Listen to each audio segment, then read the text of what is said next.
What's going on, YouTube? What's going on? What's going on? Let me know if you guys can hear me. I got to pick up your chats here. Give me 1 second. Pick up your chats. Right here. Chats. Come in, come in, come in. There we go. All right, 1 second.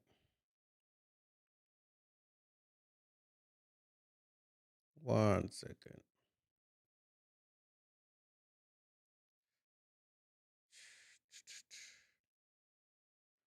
Oh.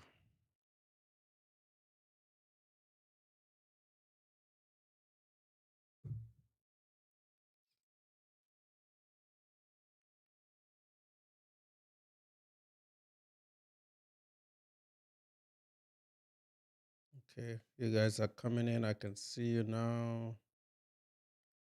Select sources. I think we're good. We are active. I can see you.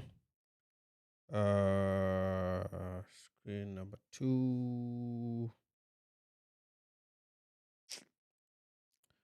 Right there.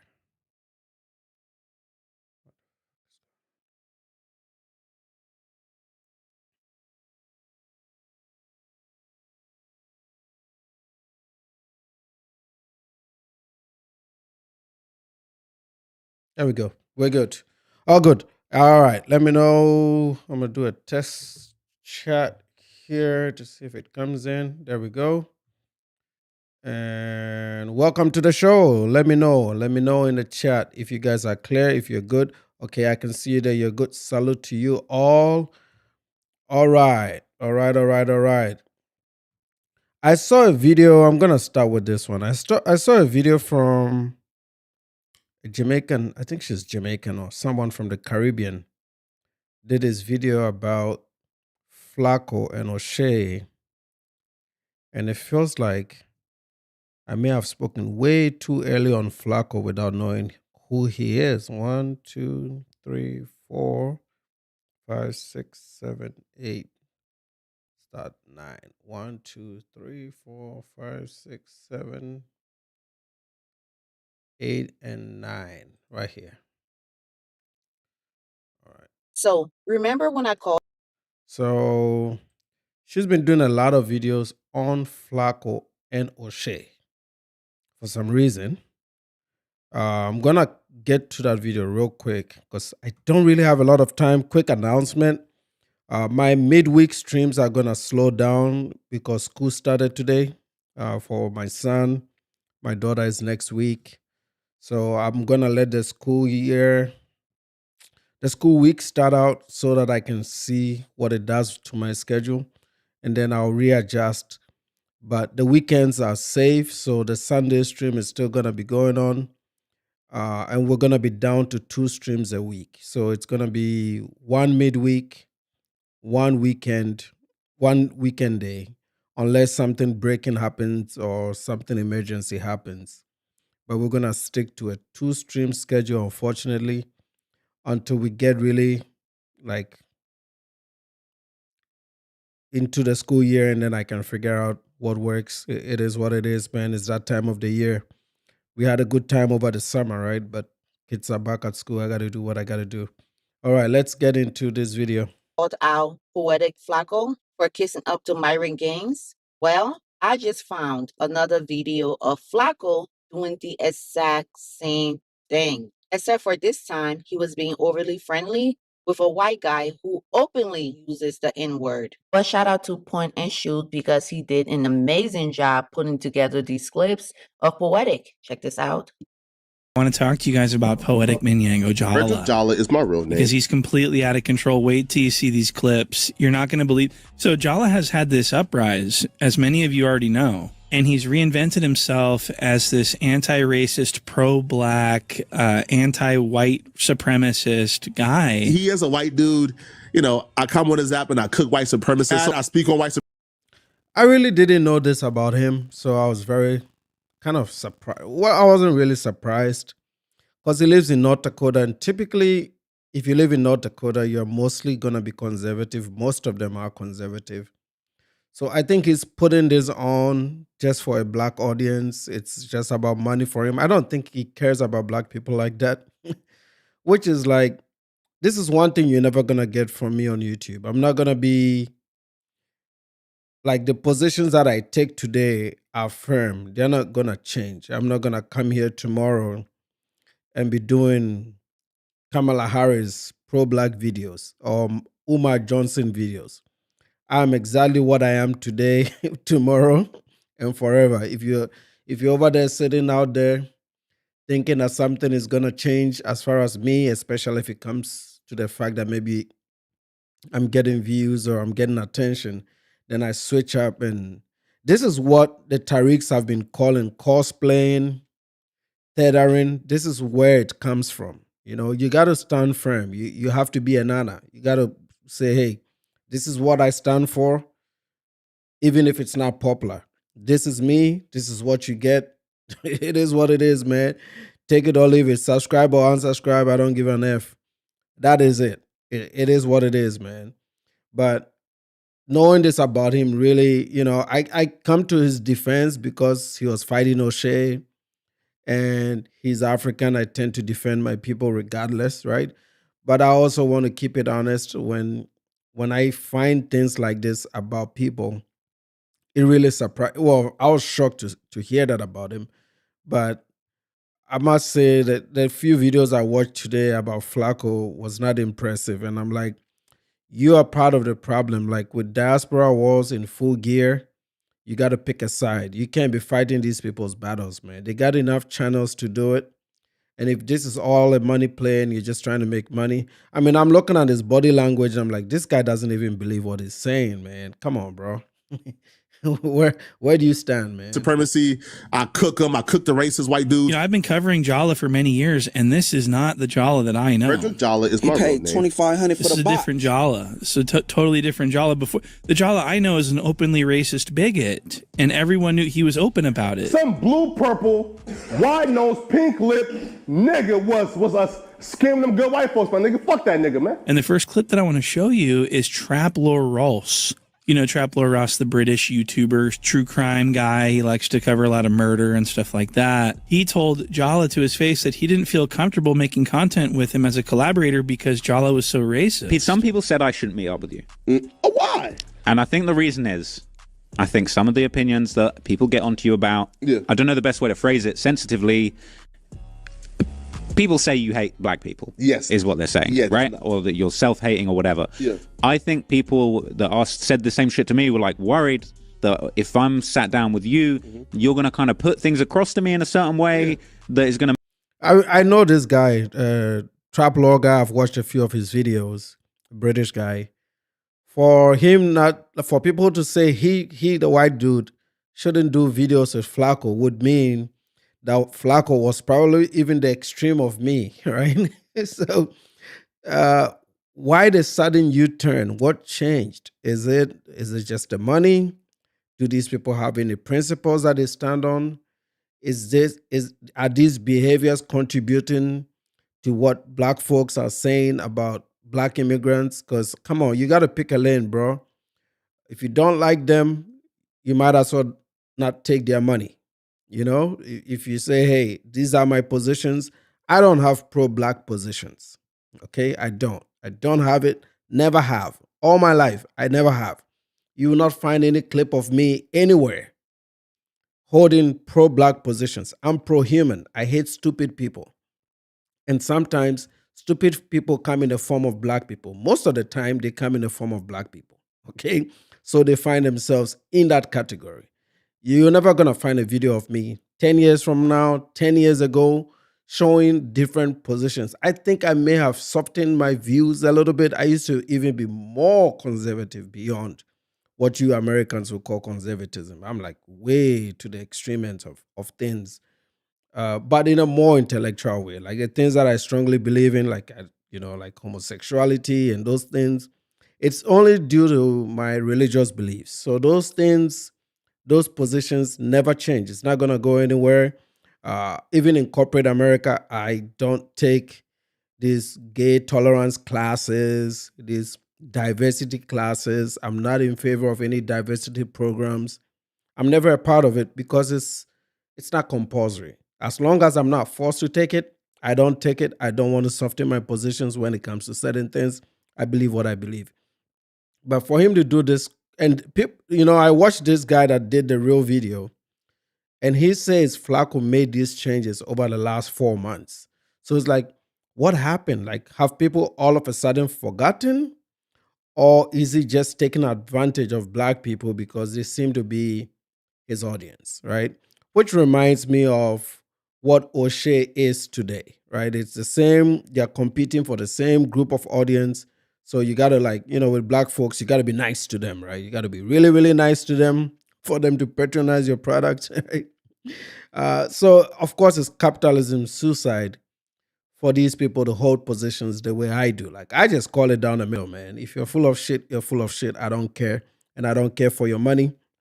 And a part of the reason is that I don't do YouTube for a living. So I have enough room to be myself, right? I can say whatever the fuck I want. As long as it's within the guidelines of YouTube, I will say it. If it hurts your feelings, I don't give a damn. I don't need your views. I'm not begging for it.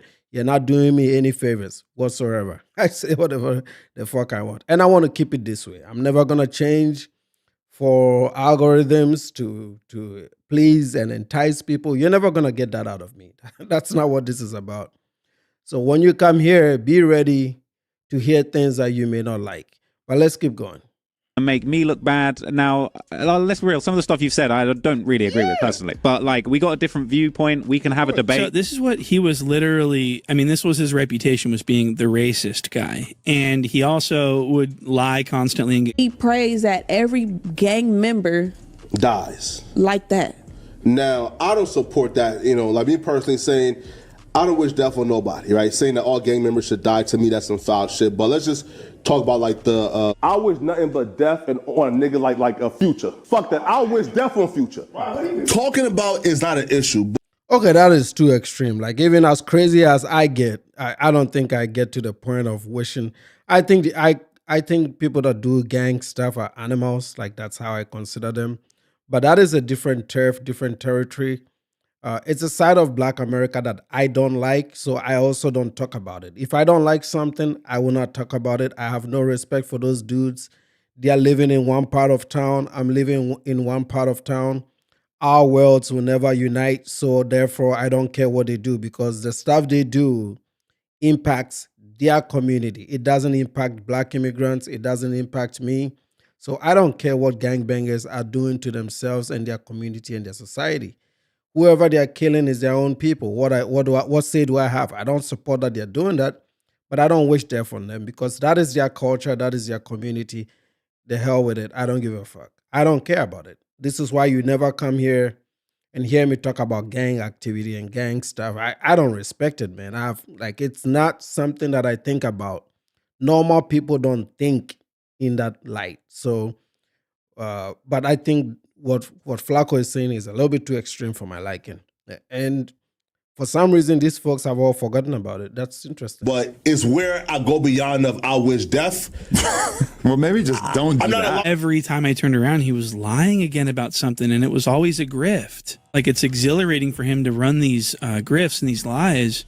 You're not going to believe these next clips that I'm going to play you. This is Jala allowing the N to be used by white people in his presence. Lay down and be like, okay, a black guy's yelling at me. I guess I got to just... And that's why I love Danny. I told you, right? This is why I think Danny is the greatest white boy ever. Because, like, for example, white boys who would, like, come here and, say, oh, my God, I'm so sorry, Black Lives Matter type shit, right? Just bend over, right? He did agree to go to the neighborhood and do a toy drive. Danny's the white boy who gonna say, fuck all that, bro. I said it. I stand on the A. So the white person whose ass he's kissing is... I'm gonna cut to. I know we're gonna be talking about Oshay here, but I wanted to cover this because for clip reasons, and I don't have enough time to sit in the studio and record videos. But the guy's YouTube channel is Point. I think it's. Wait, I think I queued it, so let me just pick it up directly. Pick it up, and I'll pick your comments real quick here. I think this is it right there. Close this one out. All right, so for this, before we get to that clip, let me take your comments before we get to that clip. Salute to you, Rainbow the God. Salute to you, KF. Rick is in the house. Salute to you, Rick. Salute to you, Rick. Who else am I? Nigerian Jesus Love. Okay, I thought it was Nigerian Foundation American. Salute to you. Salute to you. 49 in the house. Let's get them likes up. It's gonna be a short stream, but let's get it up anyway. Salute to you. Thanos is in the house. Salute to you, bro. Thanos, let me know when you're back stateside because we have some work to do in Nairobi. I'm handicapped because all my connections are down. I need a few Kenyans on this. What is the name of that guy? In the streets. I noticed he took those videos down. I saw his live stream up today. I was preparing for this live stream, so I kind of went in the chat a little bit. Some of them were wishing all kinds of craziness on me, but you know what it is, bro. I don't give a damn about these people. But anyway, I went over there. He was like, "Oh, join the link. Come on here and talk." I said, "Why do I need to talk to you? I don't talk to useless people, man. I told you what the rules are. If you're gonna go to Nairobi and act a fool, what am I gonna be talking to you about? I'm not over here to debate some low IQ bullshit. Yeah, in Nairobi, acting a fool. That's all I care about. Why should I join his live stream? I'm like, I'm not over here trying to join live streams. I'm trying to capture you in Nairobi. Why should I come talk to you? Now, if you want to act right, then we can call it off. That's all I'm telling him. I said, bro, you got to act right. I don't want to see those videos, women twerking on camera. If you're over there having a good time and enjoying your vacation, we got no problems. But if you really, really want to go hard and do this bullshit, you know it's bullshit. Why do you want me to join your panel and have a discussion about it? My positions are very clear on YouTube. I don't change these positions. What else does he want to talk about? You know, like, oh, they're out of the channel. Oh, you scared? What am I scared of? It's on the computer. If I sit here and I talk to 100 people every time I stream, what am I scared of? Why can't I talk to him? I talk to everybody. But I'm only going to talk if it's going to change something. And I don't think it's going to change anything. It's like me and Jerello talking. What is a conversation with Jerello going to change something? It's not going to change anything. So what is the point, right? I'm not going to do it. I mean, what am I going to get from having that conversation? He is the one that needs to worry about that shit that he's doing in Nairobi, and if it's right or wrong. And it's up to the Kenyans also to decide if they want to let these people come in their country and keep doing this bullshit. That's all on them, right? I'm only here to call it out and to bring some exposure to it. That's all it is.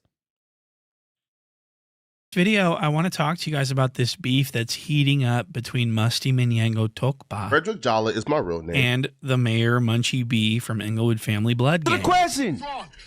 So these are some serious allegations. And the reason why I wanted to play this is I saw what Flacco did to Corey Holcomb. And this may sound like I'm defending Corey Holcomb.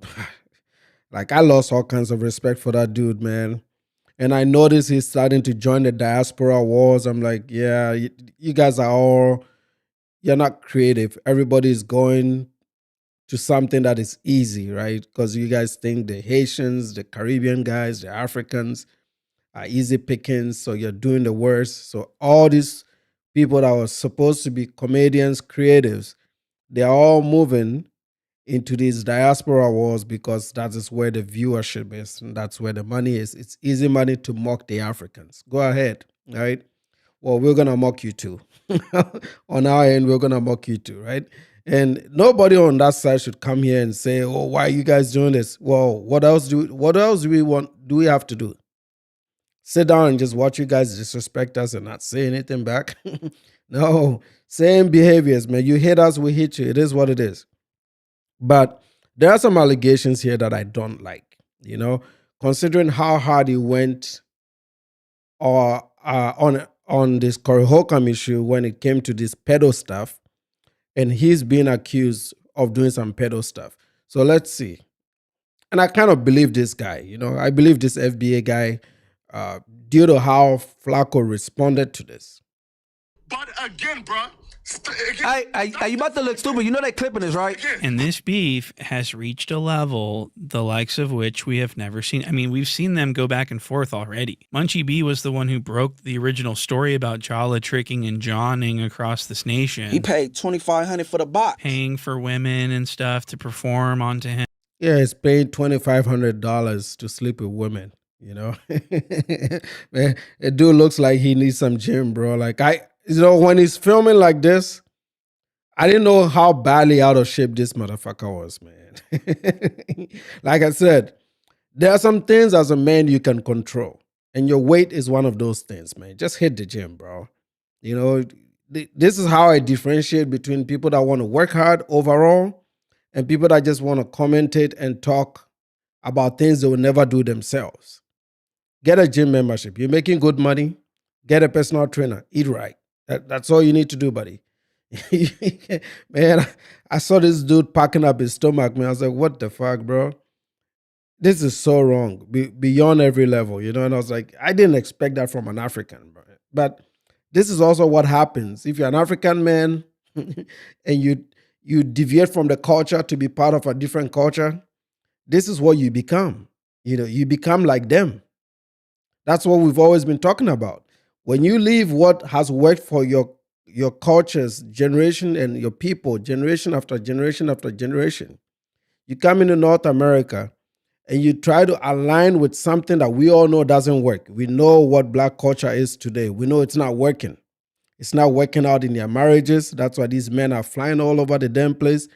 Somebody was wishing bad on my marriage as if that's the end of the world. No. My marriage is good. Why? Because I work on my marriage, you know.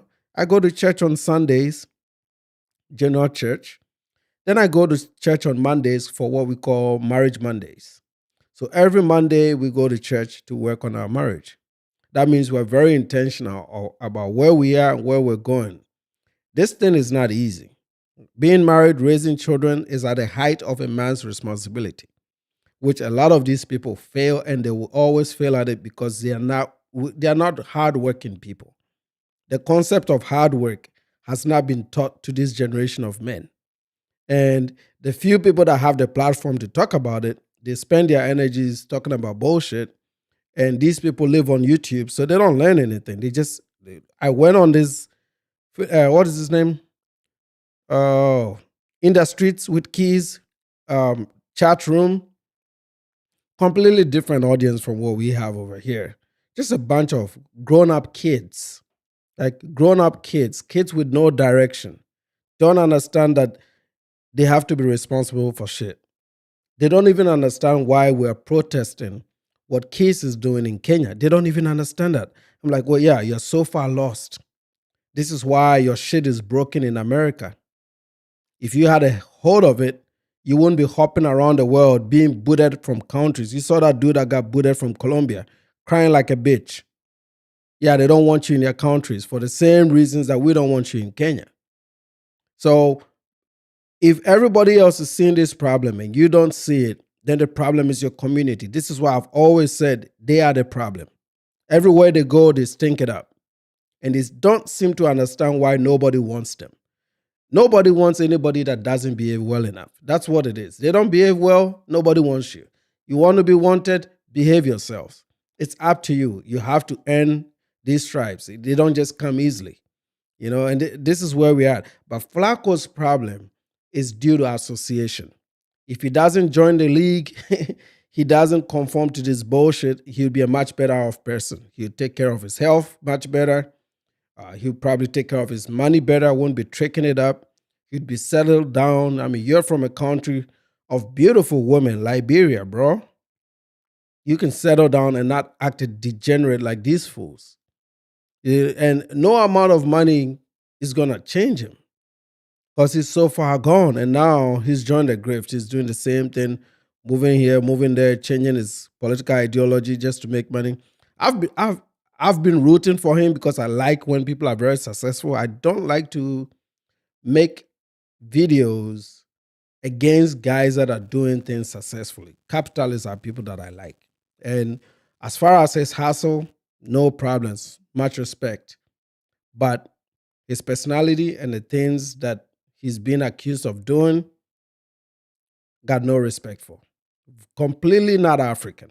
Definitely not him African. and everything else like that. Well, the other day, the cuck was able to get Jala and Munchie B on the phone live on air. What? And it was fabulous. I mean, wait till you see these clips. This nigga said an underage prostitute. I could prove that, bro. Don't force my This hand. is nothing like what we've seen. We've seen Jala respond to Munchie before, but he kept it cool. He pretended like this, like prostitution was normal and everything. Remember? What can I say, bruh? All right. I ran through half of LA, man. What can I say, man? Well, he ain't keeping it cool this time. Lush says that he hasn't seen Jala this mad, and Lush is up close to Jala all the time. He says he hasn't seen Jala this mad since the day that he bursted into the office when he wanted to attack MJTV. What? No, hey, I ain't gonna lie. He was out of character. I never heard you. that was a lot. No, the only I seen him mad only once like that was when he came to fight MJTV. Oh yeah, I heard about that. He was running around this Bro, room, he right? busted in. This motherfucker needs to hit the gym, bro. This is not healthy. To be this little or this short and this big, that's like a 400-pounder, bro. What the fuck are you eating? But you got all this money. Get your personal trainer, bro. Get your personal trainer. Hit the gym. I mean, if you have to slow down on making videos, cut your video time down to 1 or 2 videos a day, you got all time in the world. This content thing doesn't take so much time at all. I mean, for the guys that have perfected it the way Flacco has, I'm sure he has a process. It's hit, record, go. Shit, bro, just get healthy, man. This when I saw this, I was like, what the fuck? Go back to your comments, see if I'm missing any comments. I was like, what the heck is going on, man? Uday, salute to you. I saw you in that dude's chat cooking it, man. I saw you cooking that motherfucker. In the door and was like, and he was knocking over cameras. For some reason, there's some real heat right there between. You know what? I'd actually like to play that clip for old time's sake. Let's go ahead and roll that. Get your buddy. Yeah. This shit the industry. It's time today. Oh shit! No, nigga, get off! Hold on. Watch the camera. Watch the camera. Watch the camera, man. How you doing outside? You do it outside? Yeah, we outside, bitch. Come on. Go outside. Come on, no, bro, we outside, bitch. Yeah, you go outside. Take that shit outside. Come on. He was very upset that day. He could barely speak. MJTV was calling him David M. Jala, who's a sex criminal. And Jala was fucking pissed. And so he wanted to beat up MJTV. And so he showed up and they did this. And then they went outside and then no one did anything. And they talked it out. And I think they're friends now. But that's the maddest he's ever been. Now the second maddest is now that Munchie's accusing him of underage commercial degeneracy. If you Right? Hold on. I never paid for ass, bro. You fucked the bitches underage, and then you said no. She was 18 and 6 months. You fucked the bitches underage, and then you said no. She was 18 and 6 months. What? Who count months with adults? If your daughter is 19 months, that's one thing. Adult to say adult, she was 18 years old and not in 6 months. You're a predator. Hey, bro. Look, so listen. Munchie's got this ducktail back here, this tuft of hair, like on his mid neck. It's like a little strip of hair, but it's supposed. So this is actually supposed to be up higher, right up underneath. The line for this should be right up underneath the occipital protuberance. But this isn't that. It looks. I mean, it's just what is this? Shave this off and start over a little higher. Okay. Let's continue with this video. Hey, if you gonna pay for some pussy, why pay for an 18-year-old anyway? Wait. Hey, no. If you gonna pay for some ass, why pay for an 18-year-old? So Munchie's asking pretty simple questions. They're like yes or no format. It's very simple. It's very understandable. The questions aren't super out of line or disrespectful. It's actually honest journalism, in my opinion. Those were great questions. But Jala didn't want to answer him. He wanted to give another answer to a question no one asked, which is whether she came to No Jumper or not. What?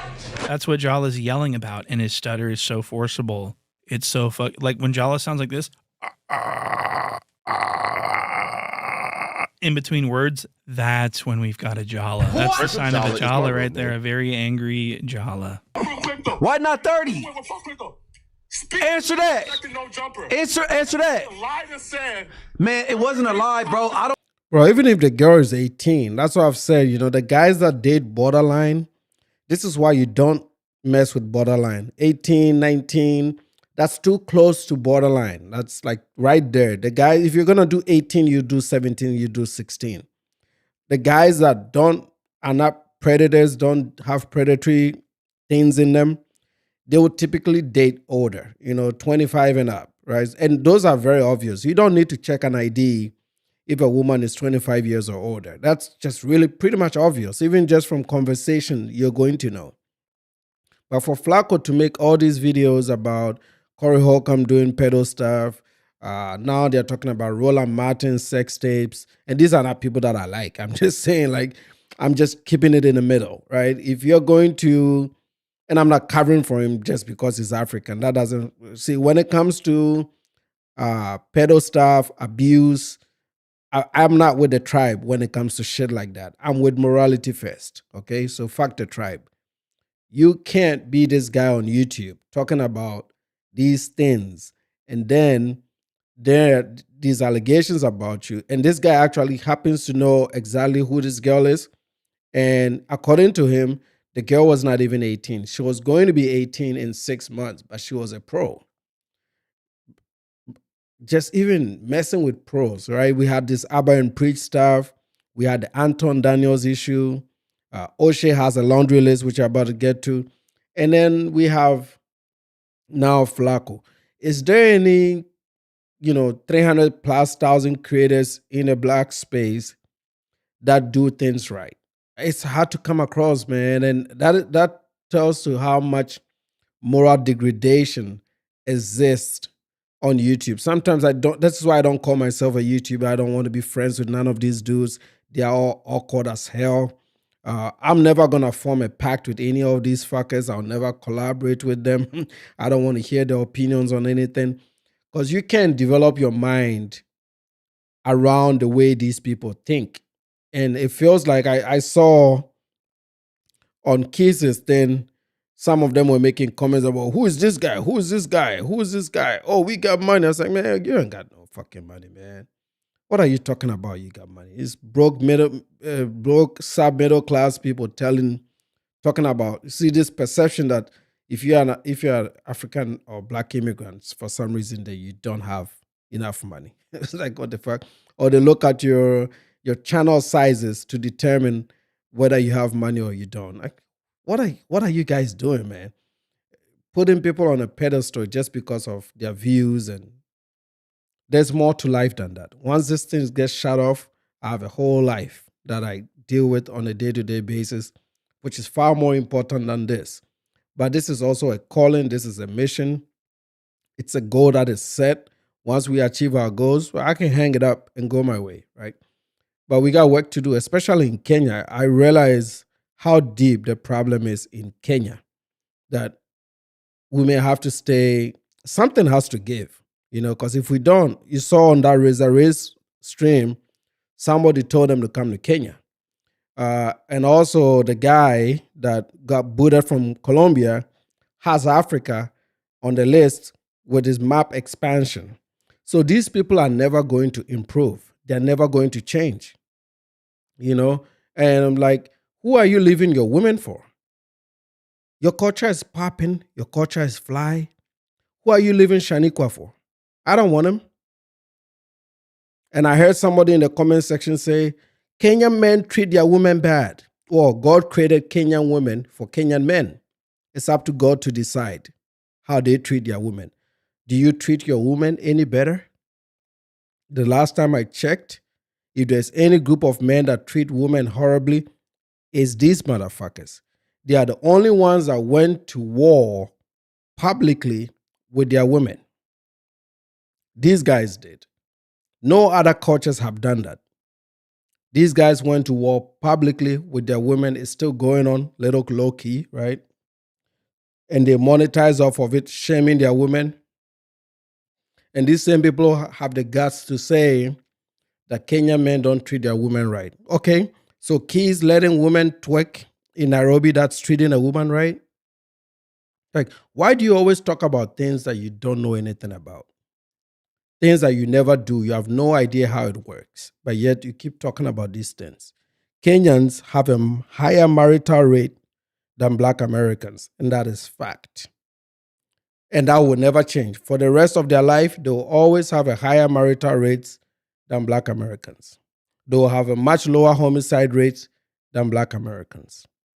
So, and from the catalog of the women that these dudes are getting, they are not the women that Kenyan men want to marry. Those are the ones that have been set aside. These are workers. So what are they talking about? It's not like you went to Kenya and you were dating doctors and lawyers and engineers. No. Or public servants or civil servants. That's not what you're dating. You're dating girls from nightclubs and dating apps. Most African men don't want those kind of women anyway. It's not out of jealousy. It's cultural protection. Those are two different concepts. But anyway, let's finish up this, then we'll get to Oshay. I don't want to keep dragging K7 into this, bro. That's why I left it alone. You lied and said an underage prostitute. The girl confirmed it. For sex. The bitch never been to no jumper. The girl confirmed what year y'all had sex, bro. Jala sounds winded. Jala is my real He paid $2,500 for the box. And it's not, that's my new soundboard, by the way. He paid $2,500 for the box. I love that. So, Jala is out of breath. He can barely, he's about to pass out. He's so angry. Much of you are lying, bro. She confirmed it. It's confirmed already you lied, bro. Bro. She confirmed it on her story. How did God create Kenyan women for Kenyan men? Well, there's a country now called Kenya. And before these empires and societies got spread out and put whatever it is, they have a cultural identity, they have a national identity, they have a unifying language. And if you go to Nairobi and you sleep and you wake up, the majority of men that will be around you as a woman will be men of your country and your community. So those women are created for those men. The same way Shaniquas are created for you. They didn't make Black women in America for me. They didn't make them for me. You're supposed to birth your children with those women. Some will intermarry and go outside of their race and do certain things, but your women are part of you. They are part of your culture. They are part of your identity. It's your women. For the tip. So that's what you're supposed to work with. Whether some want to date outside or date other people, that's a preferential thing that people do at an individual level. But for them, Kenyans, they have cultural traditions. When they do marriage, they have lobola or bride price that they pay. What do you guys know about lobola and bride prices? You don't pay none of that stuff. You don't understand that. So these cultures are very important. And you live in America, to go over there, you are leaving your territory and your people. You're supposed to stay within your popping culture. That's the whole concept. How is this even a debate? How is this even a debate? Let me expand them up. Kenyans who are Africans, God created African men for African women, African women for African men. Okay, that's the main thing. Now, within that group, some will extend out and date other people and do other things, but they are not doing it because they hate the women that God have created for them. So if I go marry a Black American woman, I'm not doing it because I hate Kenyan women or Zambian women or Ghanaian women. No, I'm doing it because I like that particular person. That is a whole different ballgame. You guys are doing this. You're not even marrying these women, but you guys are doing this because you shit on your women for so many years. You've lost trust amongst yourselves and your women. And you've put your women in positions where they are not marriageable. They often are coming with so many kids. They have baby daddy, baby mommy issues. The ones that are fine with no kids, they are demanding so much of you that most of your men won't qualify for. Most of your men won't qualify for the incomes that these women are asking for. Most of you won't have the careers that these women have. So the women are being outbid. They are not finding the right mate because the men are not ready. And going into the live stream today, Keith's live stream, and covering Black American men on YouTube, I know why the women can't be with y'all. I've come to understand it. Because I was here 10 years ago watching the gender wars. Some of the men made some legitimate claims.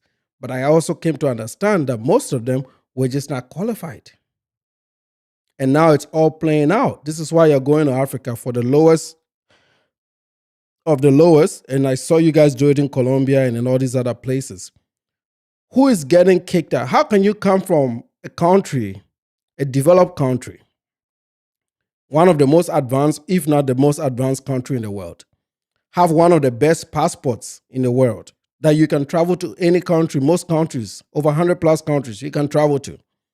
Then you go to these countries and they start kicking you off airports. They start deporting you. You know how much it takes for an American to be deported? Most countries want Americans to come into their country because they know Americans will spend money. You know, they know Americans will spend money. So these countries are very much open to Americans. But guess what? They are all kicking out Black Americans. Why? Because of stinky attitude and a lack of accountability. When these people make mistakes, you don't call it out. When they go to Colombia and act a fool, you fund these trips. They are going to Kenya and they are showing their ass. Very soon you're going to say, oh, the Africans don't like us. The Africans don't rock with us. It's your problem because they're welcoming everybody else. These other people, the Chinese and all these guys are talking about, they are not acting a fool. The Chinese, I'll tell you what, I see somebody in the chat, and I don't like the word continental Africans. We are the real Africans. There's nothing continental about us. It's Africa. It's like saying continental Europeans, continental Americans. Nobody says that. So why are you adding that classification to us? You all are not Africans. You are Americans. We are Africans. So there's no need for you to put sub-classifications with the African people. The African people are the real Africans. We are the pure Africans. We have 100% African DNA. So there's no need to sub-classify us. There's no need to say continental Africans. It's a thing that is happening now in the West. Every time there's an inferior classification, it comes from Western Black people. Like, why are you sub-classifying Africans who are living in Africa, who are Africans? We don't need any sub-classifications. For us, it's even, you can identify us without even speech by just looking at us. Of course, we have our own little diversities, but we are very unique. When you put us all together as a collective, we're very, very unique. So there's no need in saying continental. Shout out to you, Jada. Thanks for that support. There's no need in sub-classifying us. We are Africans. That's it. We don't need to know continental. And like I said, the Chinese are building roads. The Chinese are running businesses. There are African men in China that are dating Chinese women. There are African men that went to college in China that are married to Chinese women. There are Chinese men that are married to Africans. There are maybe a few rare cases where somebody left a child and didn't take the child with them. But this is why we also always tell our women, be careful with the men that you choose. Most African women are not opposed to dating people from different cultures and different races. But when they come to Africa and they want to marry an African woman, they go through the traditions set forth by the Africans. No, the Chinese are not taking over Africa. There are more Africans in Africa than Chinese people. You guys have been fed so much propaganda, and you don't know Africa more than I do. I'm in Africa all the time. They are not taking over Africa. There's in certain parts of West Africa, there's still more British and American presence than there ever will be Chinese presence. It's just something that you've been told in the West. You're looking for excuses. That's the problem that I have with Black America. Instead of being responsible and accountable for their bullshit, they always want to sub-compare to the white man. You are not equals. You are the ones that use the word white supremacy. That means you believe the white man is superior to you. So why do you want the Africans to put you on the top with the white man? Africans are not racist. We don't have a hatred for white people. We've moved on. The same applies here when we come to corporate America. We compete with white people. We're not looking at them as if they are on top of us. We compete with them for pay, for opportunity. We don't ask for stuff. You guys may think it's submission. It's not. I compete with every white man or Asian that I've worked with at the highest level. They go to college, I'll go to college. They get a master's degree, I'll get a master's degree. They get a PhD, I'll get a PhD. They write research papers, I'll write a research papers. I am competing with them at every level. Not these low-hanging fruit guys sitting in the hood go, white supremacy, but they have never talked to a white guy in 10 years because white people are not in the hood like that. Okay? So I have more exposure to the white man than the average black American. I work with them every day. I live in a predominantly white neighborhood. I've never lived in a black neighborhood. And there is nothing superior about them. My house is as big as their house, and most of the times even bigger than their house. So I don't see any supremacy here. I don't believe in white supremacy. It's just a liberal talking narrative. It's bullshit. It's for insecure people that don't believe in their efforts and what they can do with their lives. If you are competing at the highest level, there is no supremacy. I don't worship shit. I worship God. I go to church. I don't worship shit. I compete with every human being in my field of study and my field of work. I don't beg. I don't use benefits. I hate welfare. I think losers use welfare. So there is nothing. I don't see anything that white folks can do that I cannot do. So if anybody feels inferior, I think the black community really feels inferior. But for black immigrants that are competing at the highest level in corporate America, doctors, lawyers, engineers, we don't have that. We don't have that inferiority complex. We compete with these guys at the same level, sometimes even exceeding that level. They want to be managers of the corporations. We want to be managers of the corporations too. And we do it based on merit. That's the key word. You work for merit. And if there's one place in the world where merit shines, it's the United States of America. They've just cooked all these excuses for you not to do well. There is no new version of colonization. Most Chinese people need visas to come to Africa. They don't travel there visa free. Sometimes Americans even have a better way to come into the country than the Chinese people. They come in there with visas, with work permits. They get renewed. I know in Zambia, Chinese people lining up to get their visas renewed. The countries are run by Africans. The entire government. When did you see a Chinese man in a parliament in Africa? None. Colonization meant white rule and white dominance. I think a lot of you people don't understand. You always mix up colonization with your civil rights and all the bullshit that happened here and the slavery stuff. Colonization was not slavery. We're not being lined up and being whipped. I think you guys have misunderstanding what colonization was. Colonization was white administration. Like they run the government, but we run the ground. That was colonization. Post-colonization, we took over leadership, and we've done so for the last 60 plus years. Most of these countries are new. So of course we welcome the right tourists, the right investment, the right approach. If you guys were not over there twerking and doing bullshit, most of these new opportunities could have been taken over by your community. But you've been stinking it up in America so much that there's no value. See, Africans don't get any value from Black America today. There is no value. So yes, I'd rather take the Chinese man because he's got some bread. He knows how to build stuff. He knows how to build roads. He knows how to engineer stuff. When is the last time you saw a black construction crew in America? I have never seen it. You guys don't even know how to build houses. A common house. Where is a black American construction crew in America building houses? I am not lying and I'm not being disrespectful. Just think about it. At least in Africa, when you go and you see a skyscraper, you're going to see some skinny Africans climbing up building and putting it together, one brick at a time. Where is the black American built talent today in America? You don't even have plumbers anymore.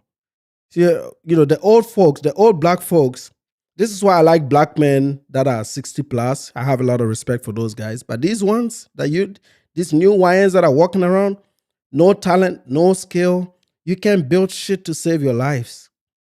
You are not going to college. You are not exceptional in academia. And even the blue collar, the driving truck and doing the floor jobs, a lot of you suck at it. You're very dominant on the benefits, but you don't dominate any. It's like, dude, just participate. The black folk have stopped participating. That is why the immigrant has become your target, because the immigrant is going to work all these hours if it's given to them. You guys are no longer participating. You have to at least participate. These are facts, man. Don't be offended by it. Just think about it. I produced the data a few months ago. Only 6% of Black America, and that actually includes some immigrant groups, because they might count first-generation immigrants as part of this group due to how they collect census data. But only 6% of Black people in America are in construction. 6% of 51 million people are in construction. That is not a group that can build anything. We're looking at 2026 with all the building technology, and Black people don't know how to build houses. Can't do no sheetrock, can't do no roofing. I've never seen a Black amigo on top of a roof in 20 years. I've not even seen one guy. One. I've never seen. If you've seen it, let me know in the chat. Maybe I'm in the wrong state. But I have traveled all over the United States of America, and I've never seen one Black man on top of a roof putting together a roof in America. All I see is amigos from me no speak English. That's all that I see. It's a fact. You may not like it, but it is the truth. And I'm being very nice about this. I'm not trying to shame you. I'm just bringing awareness, because it feels like you guys have forgotten that we live here and we see it. They are just building the Dallas North Tollway. All my folks that live in Dallas, you guys know this. They are building the Dallas North Tollway right now in Texas. The whole time they built this road, I have not seen a single Black man in the crew. Not even one. Sometimes with road construction, some dudes are not builders, but they will be directing traffic, right? They'll be holding up signs, slow down, directing traffic. I've not seen a single Black man on these roads. But I can see 1,000 of them listening to Black Alpha Network on a nightly basis. After doing no work all day. At least my folks go to work and they show up at night because we stream at good hours. So they come, they relax, or some of you have it in your ear while you are working. These are facts. The Black immigrant is not your problem. You need to self-correct if you want to earn the respect of people. You are not building any roads. So don't worry about the Chinese going to Africa. If you were a formidable force in the diaspora, with Africa's growth going on, some of these countries are growing 18% year over year. That's more money than you ever make in returns on the US stock exchange. The people that have the skills that are Black in America would have been taking up these big contracts in Africa, building roads. I mean, some of these African roads are like, $400 million, $300 million contracts. There would have been Black folks from America going in there to Kenya, building a road from Kenya to Uganda for $385 million, $360 million, and keep the money within the quote unquote, the Black economy.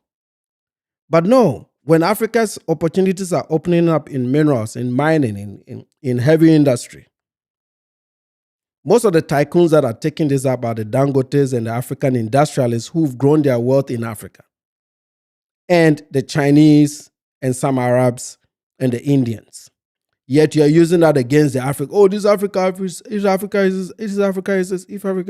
somebody is saying Africa's infrastructure is poor. That's not across the board. Your folks are in Kenya, in Nairobi, live streaming every day on African infrastructure. You're just still believing the propaganda that has been told to you by Massa. It wasn't even told to you by Massa. I think the hood education just wasn't good enough, because white folks in America already know what it is. Okay, but these countries are 60 years old, 50 years old. The oldest is probably 65, 64 years old. And that's tremendous progress with the lot of things that is going on right now. All these countries, I've seen some good news coming out of Burkina Faso. I used to be a critic of Traore, but now I'm seeing the work the dude is doing. I'm like, I may have criticized him way too early. Traore is putting in the work. Mali, the Mali guy is putting in the work. All these guys are coming together to do something. At least with the Africans, you can see work. You can see something happening, even if it's at a slow pace. But if I drive to Southside Chicago, with all the tax money that comes from the federal government, you can almost tell the difference between a black neighborhood and a white neighborhood in today's America. With all the opportunities that exist today, it's very, very evident. Like you can't even drive there. You can't even drive there. I mean, give us an opportunity to even come and visit the hood. We can't even visit the hood without being shot, bro. And this is not propaganda. These are facts. I watch my local news every day, bro. You can't even visit your quote unquote black cousins in the hood. You won't make it back.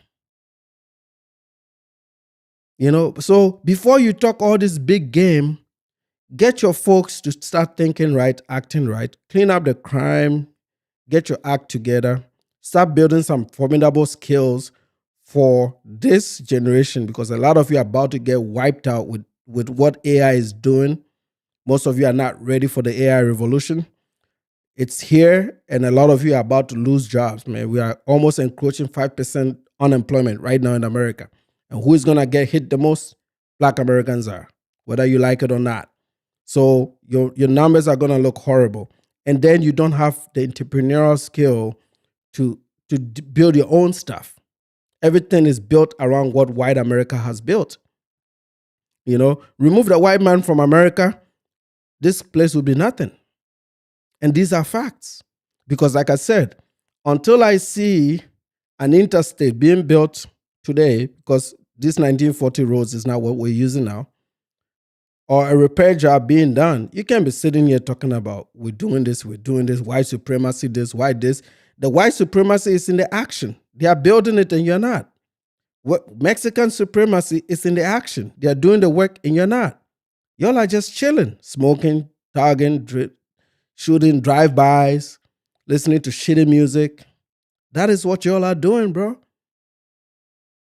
No, you don't have anything. What do you have? That's what I'm saying. Like if I pull up the statistics right now, like I just told you, even in blue collar, you're not great.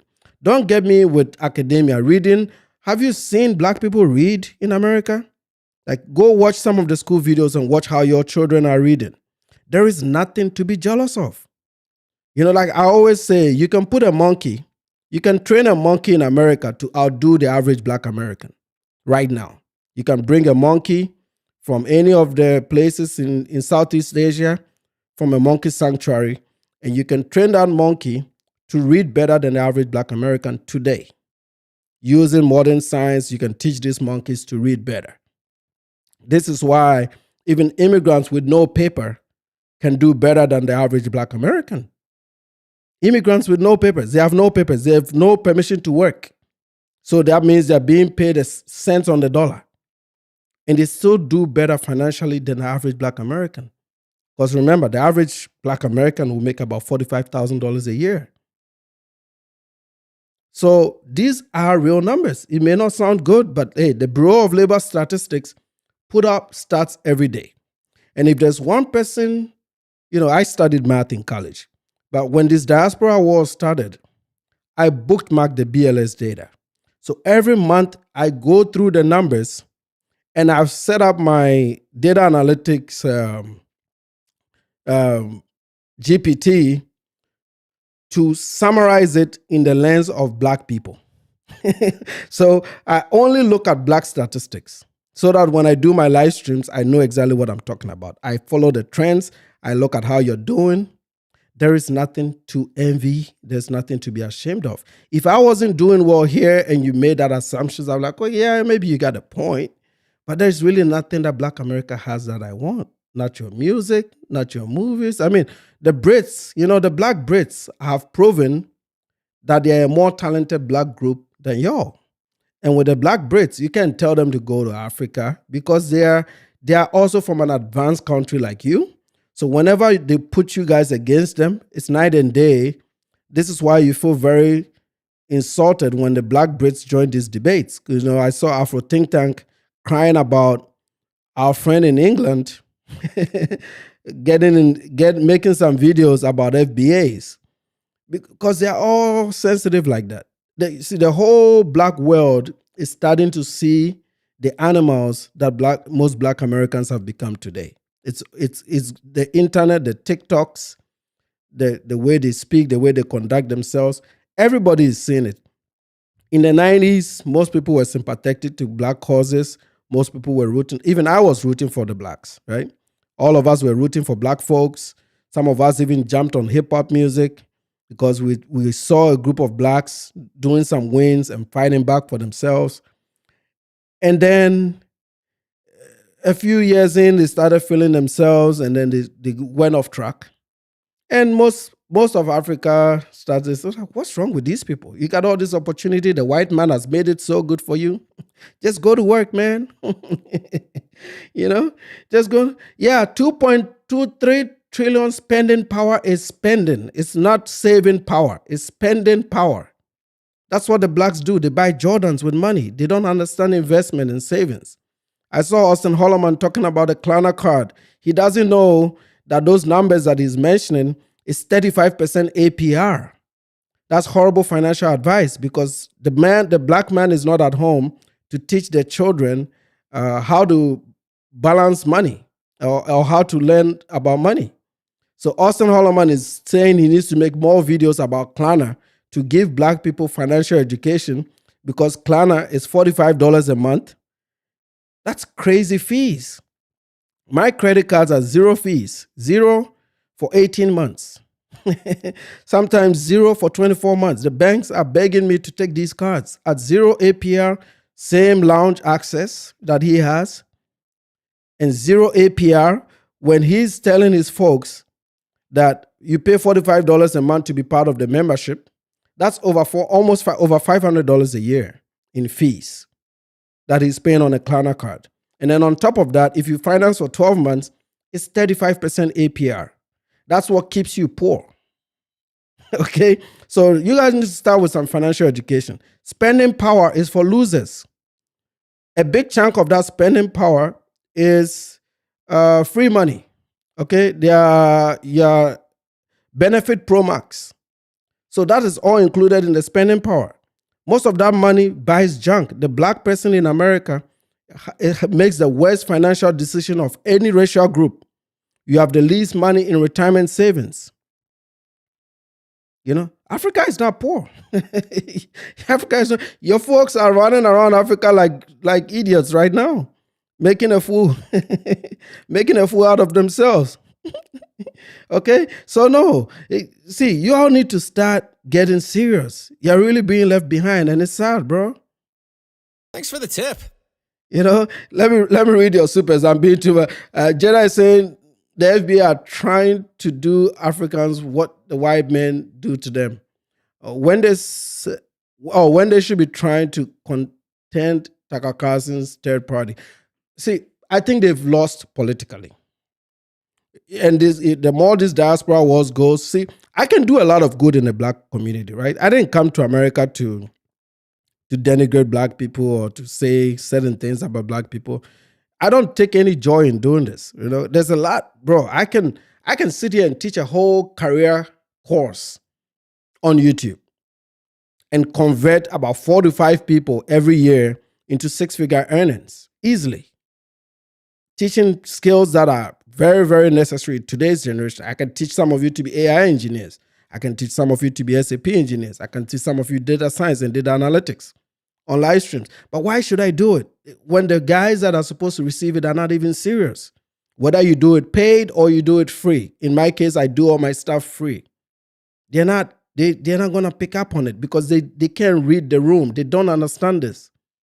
Or because the message is coming from a tether. I'm not tethering to anything. I'm competing at the highest level in America. I keep saying this, and I don't say this to brag.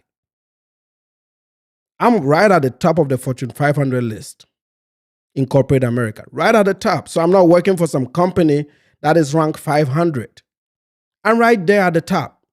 The Ivy Leagues of corporate America, I'm at the top. So I see these numbers. I know where the world is going. You know, and if these people don't understand what is coming down the pike, man, and see those old days of politicking where they'll give you some diversity entry, they'll bring you in just because you're black, those days are over, man. White folks are bored right now. They're not about to be giving you stuff. The movies are going away. They've given these movies to British blacks now because they know that the British blacks they have more range. They can play different roles. They are more exposed, more travel. They have a better education system. Their K through 12 education system is so much better than what we're seeing in America with a common core curriculum. So even Hollywood has understood that the best talent for certain roles will have to come from black people in Great Britain, and rightly so. So now Hollywood is gone. You know, maybe Michael B. Jordan is the only one that will hold the line for a little bit. But outside of him, he can play every role. You take him out of there, there's nobody. Then you go to basketball. The Eastern Europeans have arrived. You have Jokic, who is probably going to dominate for the next 10 years. You have Wembenyama from France, who is African from France. You have Giannis Antetokounmpo. You have Shai Gilgeous-Alexander from Canada. Right now, if you talk about top 5 players, I mean, LeBron is retiring, so we're not going to put him in there. But post LeBron and Steph Curry, Kyrie Irving era, the next 5 best players are white folks or non-USA born players. So that is, and only a few of you will make the league. It was already a competitive league. Now you have to compete with all this world-class talent coming out of Eastern Europe, Sub-Saharan Africa, and Europe, the blacks in Europe. So even the places that you held an edge, what I thought was always easy man entertainment, you're dropping. If you go and look at the Billboard Top 40 right now, there is no rap song on the list. The Top 40 used to host at least 20 black-made songs. 20 in the top 40. 20 black-made songs. Right now, you're not even there. So then the question is, what do you do? Okay, then let's go to podcasting, YouTubing. No, it's still the white folks. You know, yeah, maybe the streamers, Kai and Speed, but look at their audience. A bunch of their support is white America and Asians because they are not racist. So they are more open and diverse. That the Gen Z blacks are a little bit more open and diverse. When you take those 2 guys out, everybody else on the streamer list, on the content list, is the white folks that are eating. Media, the same. Even news. You used to have Don Lemon at CNN, a few other guys that were prominent news readers. Right now, most of the independent media and the regular news media, it's all white folks. Even Nick, what's his name? Nick Shirley or whatever. I watched that dude when he had only 100,000 subs. Within 2 years, he's almost at 1.9 million.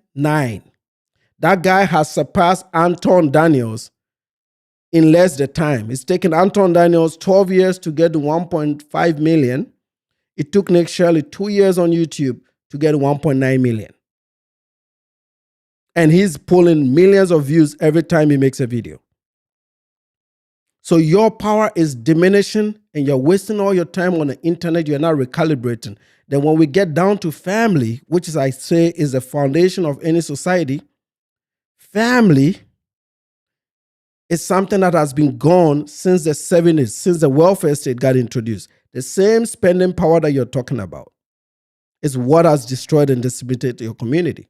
Yet you fail to see it and you're turning your attention to us. We don't hate you, man. I happen to just be somebody that has learned a lot. I've read thousands of books. I read 3 books at least on average every week to 2 weeks.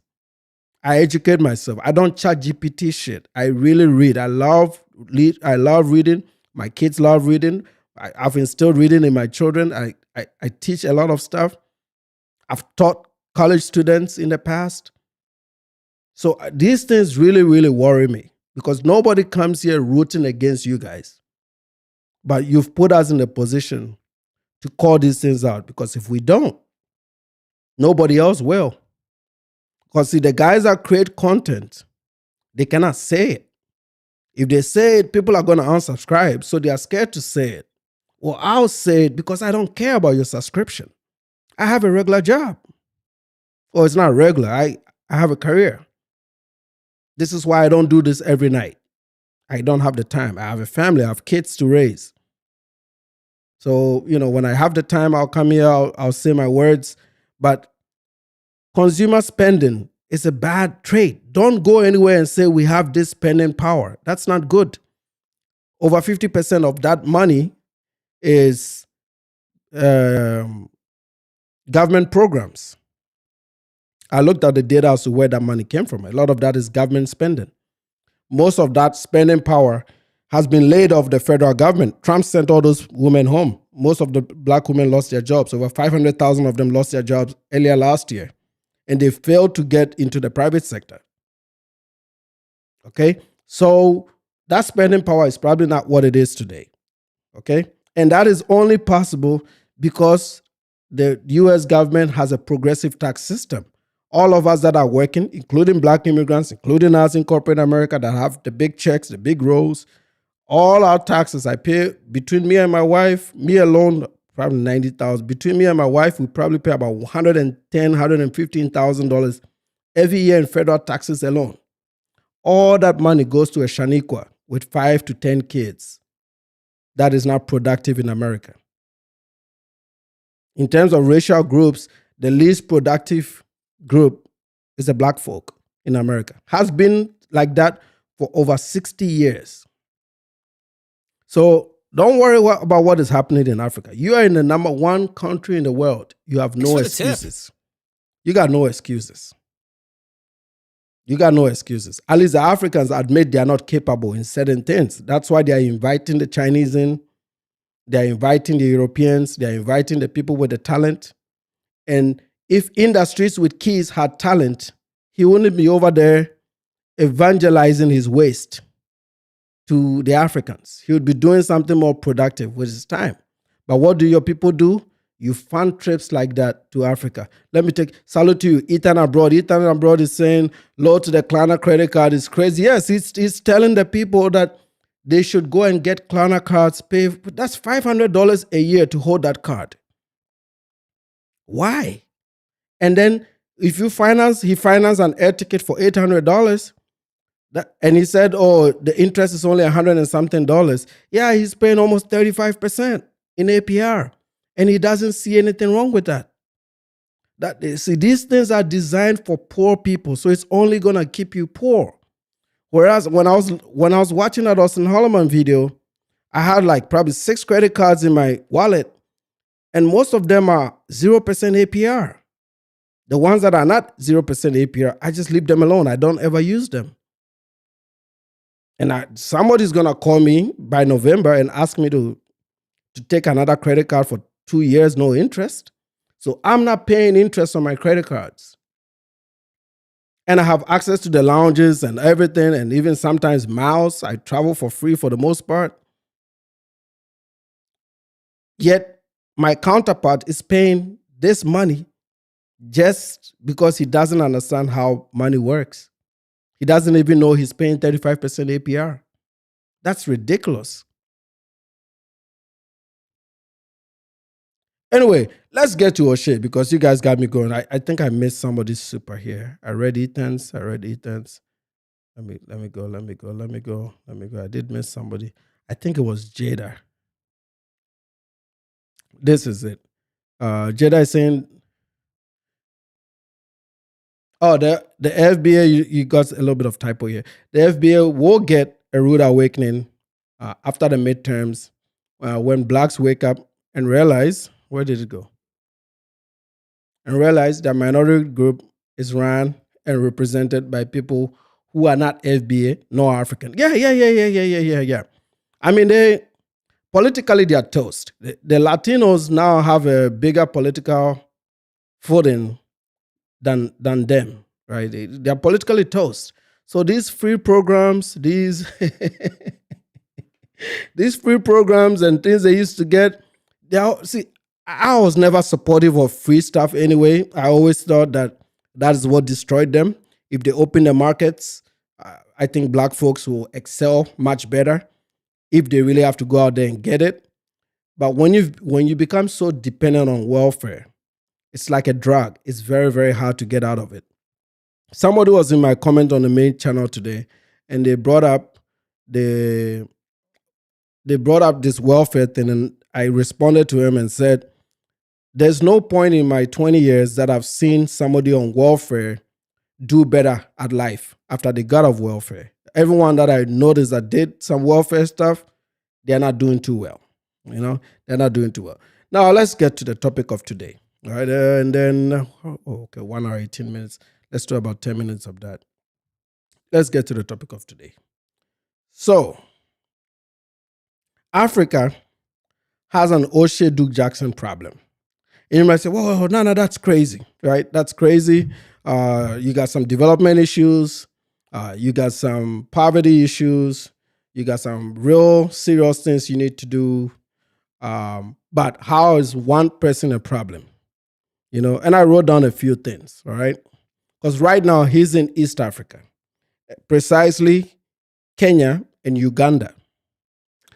And if you look at these two countries, tourism is pretty much one of the biggest things that forms part of their gross domestic product. Okay, that means they need quality tourists, not sex tourists. They need quality tourists, and there's a lot of businesses, directly or indirectly, that is impacted by tourism, like Uber drivers, even the people that supply the hotels, the truck drivers that take things to the hotels they live at, the cleaners at the hotel, the front desk people at the hotel, the breweries, Kenyan Brewers Limited, the Ugandan Brewers Limited that make the alcoholic beverage that people buy, the nightclubs, right, that entertain these people. The people that sell artwork. If you go to Kenya, everybody that has been to Kenya buys a bracelet, right? Kenya has this beautiful bracelet that everybody buys. So there's so many people that benefit from this, including even visa fees for the government directly, right? That's straight dollars that goes into the government's pocket. If I looked up some numbers for Kenya, okay? Kenya makes $3 billion annually. Kenya alone, I've not added Uganda. Kenya alone makes $3 billion annually from tourism. So this is a very important sector for tourism.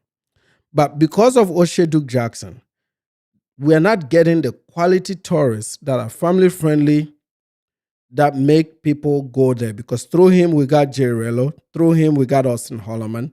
And now we have PAB. NYC The Future is scheduled to go. Another person was in the street with keys. You guys saw what he's doing over there. So all these people that are Latin American rejects are starting to go to Kenya right now, right? So we are no longer getting quality tourists with this group. So there's $3 billion that is at stake for Kenya. Kenya and Uganda combined $4.5 billion at stake. But why is Oshay a problem? Oshay Duke Jackson has 500,000 subs on one platform and a combined 350,000 on another platform. The other two channels. You combine these channels together, these are his most active channels. You are reaching over 800,000 people with his videos. He has more than 500 million lifetime views. Think about that. Oshay Duke Jackson has over 500 million lifetime views. That means the average Black American has seen Oshay's videos more than one time. The average Black American has seen Oshay Duke Jackson's videos more than one time. And that also means all of America has seen Oshay Duke Jackson's videos if you take all of America's population, 350 million versus 500 million lifetime views. Okay, because some are going to be repeat. So on average, every American at least 18 or older has seen an Oshay Duke Jackson video. Okay, so with Oshay Duke Jackson, with this reach, if you think about this in terms of numbers, he's economically dangerous to the success of tourism to the Kenyans and to the Ugandans, right? Most of his narratives are talking about how dangerous it is to do business there. So he's hidden at the heart of the business sectors of these countries, something that Africa really, really needs right now. He talks about corruption a great deal, even if he hasn't cited exact cases of corruption. He never mentions the corrective measures that some of these countries are taking to fix some of these problems. He always negates that. He just always goes stereotypically corruption, corruption, corruption. Even if some countries are jailing people, Oshay is never going to say, oh, Ghana just jailed this person for corruption, because that's going to be counter the narrative for what he's trying to drive home with the diaspora wars, right? He's doing this diaspora wars just to make money, but he's not doing it from the US. He's doing it from sub-Saharan Africa. So a lot of people will believe that the things he talks about is true, even though it's not true. Okay? And what happens with this? What happens with this? When he says we're dangerous, it's corrupt, it's backward, it's hostile, it's unstable. These are all his talking points. Conferences get canceled. The tourism numbers get reduced. So now he's become a $4 billion problem. Right? When he's constantly feeding this narrative, he's become a $4 billion problem. Then there's also reduced foreign direct investment. Maybe somebody wants to go buy an apartment in Nairobi. They want to rethink it because, Oshay said Agaba scammed him, but when Agaba came on, Oshay admitted, he didn't scam me $200,000. Well, but you've made a video saying that he scammed you $200,000. So what if somebody was going to do business in Uganda? They were like, oh my God, let me put that money. It's stuff like that. And then all the people down the chain that this possible investment will affect, right? It slows down business expansion, okay? And it costs Africa more money because this is foreign direct investment, so it affects our currencies. It affects how people see us in the business world because of the amount of reach that he has, all right? So putting all this together is why I think this guy is very, very dangerous. We can deal with Austin Holloman. He's a kid. He's just traveling the world. He's just playing with chicas. Even Keith, that is acting a fool, right? But beyond this, Oshay does all of this too. That's why he cannot come back to America, because of women. The only reason he's stuck there is because of women. That's the only thing he wants from Africa. All that he wants from Africa is women. So the thing that I'm making these videos specifically for Kenyans to understand where I'm coming from when it comes to these people, right? That where you've reached, how you've built Nairobi. Nairobi has been built by the Kenyan people. There's no Black American involvement in it. They are coming in there after you've done the work, okay? And if you're not very careful, a few years from now, they're going to circle around and say, we helped the Africans build Nairobi. Like how they say they built America. They'll bring those same narratives to your hard work, your forefathers' hard work, and your continual work that has made Nairobi such a beautiful place. So, in order for people not to take credit for your hard work, you need to start telling your government to reconsider some of these visa programs. Make them short-term visitors, tourists. They come, they spend some money, and they leave. Don't do any diaspora connections, because we tried it in Ghana. It doesn't work. You can never build with Black America. Name me one community in America that has been able to build a strong coalition with Black America. I'll wait. Nobody. Everybody that has tried, the Blacks have turned their backs on. The Hispanics tried for a little bit. They turned their backs on them. Now they are boycotting their stores. The Africans that have done nothing to them, they turned their backs on the Africans in the Caribbean because they say you didn't come and live in the hood. I was like, Ninja, even you guys don't live in the hood when you get a little bit of bread. Why do you want me to come live in the hood? If I see you outside, I'll say hello to you. I'll be nice to you. I'll love you from afar. I hope you win. But I'm not going to come put my life on the line. If you make the hood safe enough, if you make the hood clean enough, if you make the hood welcoming enough, if you change your culture to be a more welcoming culture enough, then maybe these people will come closer. But you can't demand people closing around you when you are hostile to everybody that has tried. Right? Remember the Black and Brown Coalition? Where is it now? Hispanics can't stand these people, and they can stand Hispanics too, and that's okay. Asians, you all know what happened with the Asians in the 90s. So that went out the door. So these people have no allies. Why do you want them to come and be allies in Kenya? They can't be allies with the Africans even here in the US. They have no allies right now. Definitely not the white folks. Even amongst themselves, they have no allies. That's why they say, oh, these Africans are tribalists. I met a Ugandan man at church on Monday. I was so happy to see that man. We exchanged numbers. We're going to invite each other to our homes. I met his wife and his kids. And it's very straightforward. It's an African man my age, but we're all in line doing the same things, all married and raising children.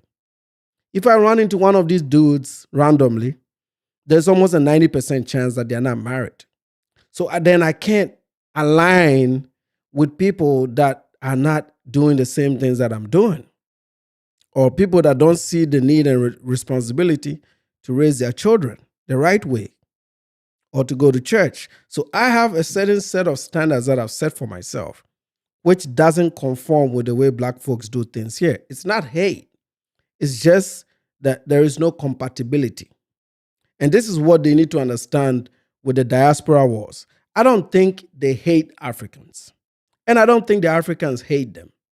I think it's a lack of realization that we're not the same people and we're not compatible. And that should not hurt anybody. That should be fine. You can be cordial with people.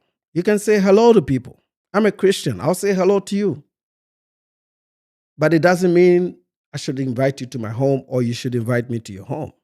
You just have to say, okay, yeah, maybe we may have some ancestry in the past, but our experiences are different. There's nothing African about you, and that is okay. But there's everything Western and American about you, and that is also okay.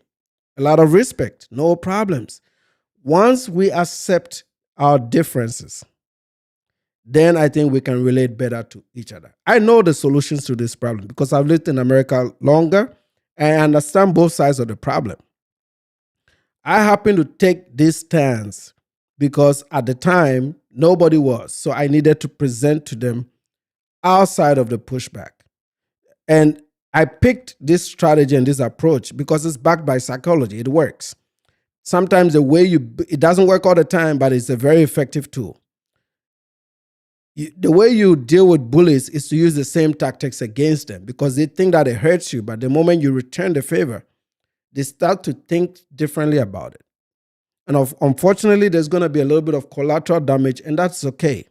Some of them will understand where we're coming from, right? But it won't end now because there's a lot of money to be made on their side. They're making a lot of money mocking Haitians, mocking Jamaicans, mocking Africans, making barbaric thumbnails about us. We don't even do that. We just talk about the stuff I talk about is all backed by data. I don't come here and talk about things that are not backed by data. Everything that I talk about is always backed by data, right? That's not what you get with them. There, it's usually you look like this, you do this, your mama this, like nonsensical stuff, which we're thick-skinned, we're able to deal with it. Thanks for the tip. On, if you've grown up in Africa, this is very easy to deal with, right? This is why we're not really pushed by it, we're not offended by it. But I saw these tactics play out when they had the diaspora wars, the gender wars. This is why I knew this was a much better strategy. To fight them with the same tools that they are using, eventually they're going to get tired. The money is going to dry out. And if you push so hard and expose the things that like white folks and Asians and all these other groups don't want to talk about, right? If you push those things so hard, at some point they will capitulate. And it's coming. I can see it in some of the creators. They didn't think they would meet this level of resistance, but they're getting it. They do have an advantage over us because these were already established YouTube channels doing different content that drifted over to do this stuff. For us, we have to build all these channels up. So it's taken a lot of time. I mean, Oshay in 2 days gets the views that I get in a whole month. So my reach will never reach the reach that he gets in him doing this. But if we stay the course and we stay consistent, eventually they're gonna have to pay a bigger price, because like I always say, at the end of the day, if you burn down the house, you still have another house in Africa you can go to. They don't have another house. They have to share this space with Asians, whites, Native Americans, other immigrant groups. They always have to share this space. And there'll always be a minority in the shared space. For us, you're here, some of you are only here for 5 years, 4 years, 3 years. Some of you are just getting an education, you're going back. There's always a time limit for the immigrant. Most of us will go home at some point. So whatever damage is done can be multi-generational. And they'll have to deal with it. Who you vote for, how you vote, will affect them for the rest of their lives. For us, like, hey, if this shit burns down, you can always pack your bags and go home. Right? If you've done your savings right, if you've saved some money, you go home and have a decent retirement. Live on a cheap, right? Jada is saying, thanks again. Jada is saying, I don't mind Oshay going after politicians. Okay, I agree. Our leaders need to be put on a blast. But he doesn't do that, though. He doesn't go after the politicians because Museveni, he lived in Uganda for 6 years and he never made a single video about Museveni. I think he did once. He got warned and then he backed away. He deleted the video and backed away, right? So he never did any videos about Museveni, just so that he will be able to stay there. But that's not what he does. I think he goes after people individually. That's what Oshay does. But I know Oshay doesn't do that. Yep. Oh, there you go. I should have finished reading it before I made a comment. He goes after everyday struggling civilians. Yep. And he fails to tell people that he was a sex tourist. Like, we showed up there doing sex tourism stuff. And then this is Jada again. We need to put Jada on super chat timeout. I'll just read your comments. You don't have to super chat. I'll read your comments. For the next 2 streams, I'm going to read your comments if you don't super. So you don't have to. The blacks will be claiming they built the continent in the next few decades. Yeah. China better start stamping their name on now. Exactly. That's what I'm saying. Like, if you allow maximum participation, they're going to use the same behaviors and the same narratives against you when something doesn't go their way. This is why I think for Africa, we're better off just being friends at a distance. They should leave us alone. They shouldn't even consider going there. Just leave us alone. If you have to go, just go and visit. Remove the whole motherland, ancestral terminologies. Leave that for our friends in the Caribbean. Okay? Because with the Caribbean folks, we have a lot in common. I mean, there's no doubt. With the Caribbean, there's no doubt. They don't have a superior complex. They are down to earth. They understand the bigger picture. They are more collaborative. We do a lot of things, even intergovernment with our Caribbean brothers. And if you see, if you go to St. Kitts and Nevis, or you go to St. Lucia, Dominica, even Suriname and Guyana, and you meet Jamaicans, man, Trinidad, I could go on and on and on, man. The CARICOM guys, they're just a breath of fresh air. I know in the UK they have a few conflicts here and there, but it's not everybody's rare cases. It's just so much easier to work with black folks in the Caribbean. Haiti, shout out to my Haitians.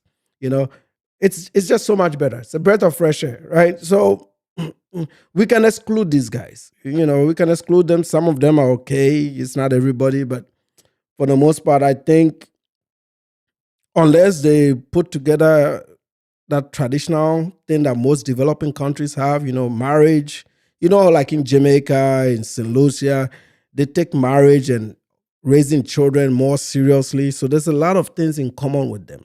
Over here, it's too liberal, it's too casual, okay? The culture is a little bit too loose and casual. It doesn't conform with just how we do things traditionally. So I think it's one of those things where you can root for them from a distance, say hello, say hi. If they have some wins, say, yeah, good for you, good win, and let them do their thing. We do our thing. We stay in different parts of the country. Don't go to the ghettos or their predominantly neighborhoods. Don't do a Flacco where you're putting yourself so much in their business that because of money, you're just, you're just kissing their ass just to get something. I don't think that's a valuable strategy. You just leave them alone, let them do their thing. Hopefully they will leave us alone with time. That way we don't have to be talking about them, right?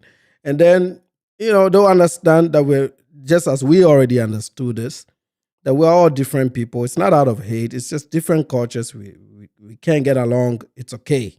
It's okay that we can't get along. I've never fought that premise, right? You're not Africans. We understand. We can't get along. It's okay. Just give each side, when you come into contact, say hello and walk away. Just move on. Move on to your daily lives. Okay?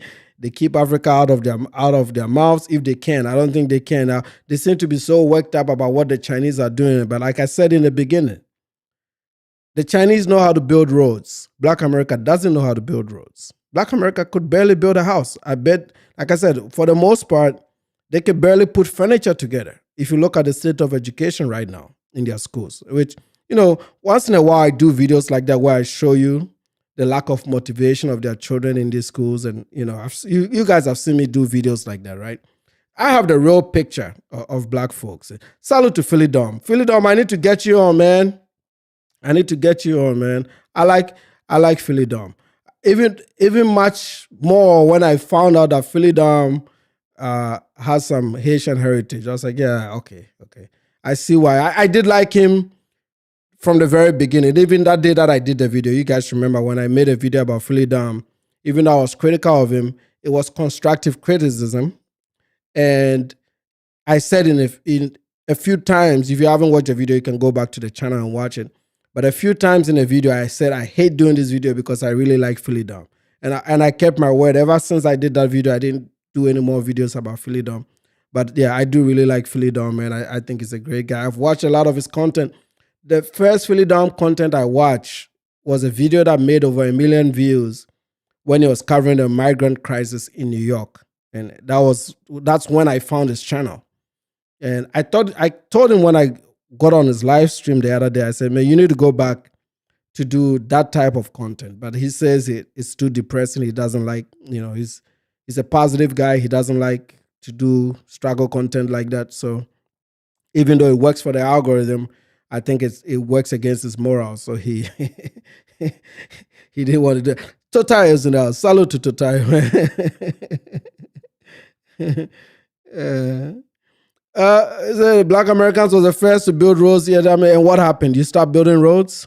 Okay. What are you talking about? The roads you built when you're being whooped to build in the 1940s? Or what are you talking about? Where, even in Alabama, where there's go to Birmingham, Alabama, where there's a bigger population, or Jackson, Mississippi, there is no building going on there. You're just projecting, bro. I'm talking real data. Only 6% of black folks are in construction right now. 6% of black people are in construction. All construction, not just roads, houses. I mean, do you really believe black folks are building houses? Where? Send me a list of 10 construction companies that have more than a 50% black population. It doesn't exist. It doesn't exist. I can show you an Amigo one. I can show you a Honduras one. I can show you an Eastern European one in Chicago. It's not there, man. You're just projecting. Barbershops, yeah, you guys got the barber game going. But no. The things that make functional things, no, you're not there like that. It's not there like that, man. So look within you. That's all I'm saying. Look within you. Everybody lives here. We all see it, buddy. Baba Jump Construction. Where have you seen it? Like, why do you guys come online and just lie like we don't live here, bro? What are you talking about? And I don't say this to diminish you. I'm just saying the truth, bro. Where have you seen a black Amigo on the rooftop, putting together roofs. And don't talk about we wars, Don't talk about like 1600 bullshit, because everybody knows why that happened. That was out of, they had to force you to do that. And that's a sad story. I don't want to litigate it because sometimes that affects my friends, in the Caribbean. But I'm just saying, post-slavery, where? Even in the 60s. I mean, 60s, 70s, there were black folks that worked middle-class jobs, medical techs, even black male nurses were there. There were even black construction workers. There were guys that would build houses. But nowadays, this generation, black men 60 and under are not building anything. Across the United States of America, it's not there, bro. Not even cars. They used to build cars in Detroit. That's why a lot of people moved from the South to Detroit to build cars. Nowadays, ask Anton Daniels, who lives in Detroit. You ask Anton Daniels, who lives in Detroit, a lot of the dudes building cars right now are immigrants from there's a town called Dearborn, Michigan. They just elected an Arab today to go to Congress. The Arabs have taken over Dearborn, Michigan. What is in Dearborn, Michigan? Auto construction. That used to be a black man's job, bro. You guys should really read the room. Like I said, I'm very data savvy. I watch these numbers. I'm looking at your trends. It's very scary. It's like Armageddon, bro. Salute to you, Saharan. No, this is serious business, man. We come online and we mock each other and we throw punches. It's diaspora wars. But a lot of you you're living in a bubble. You're not seeing the real data. And like I said, a lot of people that create content are so concerned about subscriber counts and views and people's feelings that they don't want to talk about it. These jobs that black folks used to dominate, it's not there. What history we're talking about now, bro? History. So what happened? After you did that, you just went and chilled and you're not doing it anymore? If we're talking about history, I won't be able to talk to you today on YouTube. This infrastructure we're talking on is less than 20 years old. And look at how effective and powerful it is. You can teach a whole class. Like I can literally make this into a university right now. You can teach a whole class with software that has been built really by immigrants. These Google guys are mostly immigrants. In Africa, I have 600 hectares of land. Most of my subscribers know that. 600 hectares. In Ghana, my family inherited a whole bunch of land. Around the railways in Koforidua, most of the lands that Black Americans and Caribbean people have bought, they've bought from me and my family. 600 hectares. You guys saw me, I did a drone shot of it.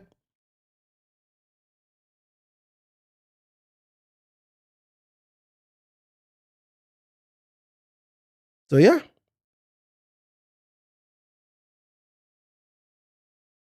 $600 hectares.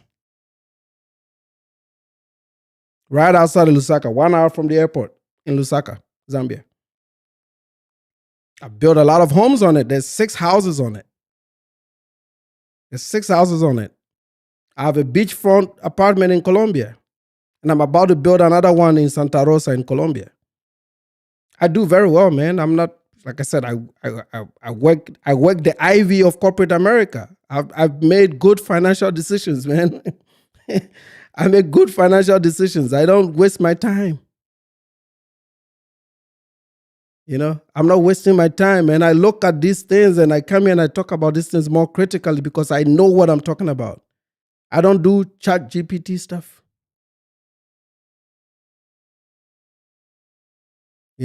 So these are the way things are, like I said, the way things are going with artificial intelligence. We're going to circle back in the next 12 months and see.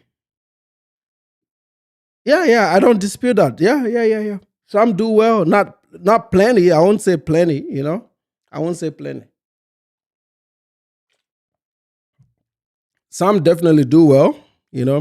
It's not, the distribution is a little bit skewed. There's very few 1%ers, and then there's so many average, and then so many more below average. And the distribution has to be a little bit more uniform. You need to get some of the way below average, the benefit queens of the benefits, and move them sub-central. But like I said, America is so easy. You don't need to be exceptional to be middle class. Anybody should be middle class. It's so easy. I mean, for not participating enough, you should be middle class. America is so easy to be middle class. Very, very easy. If there's any place to be middle class, it's right here. So America is very easy to be middle class. It's nothing exceptional. But if you have one group consistently battling for last, heavy on benefits, it's a problem. I don't understand it. And like I said, I think a lot of this stems from it's cultural one, but when you have no dads at home giving these kids direction, and I've seen a lot of it on YouTube. Like sometimes I talk to people and they don't even understand why they should be married, why they should raise children. Doesn't form part of how they do things. Like, well, then you're proud of the problem. You're part of the statistics, man. You're part of the statistics. You're part of the problem. If you're running away from marriage and responsibility and raising your children, you're part of the problem. You're only hoping that it gets better. It won't get better. You have to participate to get there. And, this woman, I go to Kendra G just to see what is happening. I look at data, but I also look at trends and reality. And I see TikTok, I see your women celebrating divorce every day. Your women throw divorce parties every day. I see that. Your women throwing divorce parties every day.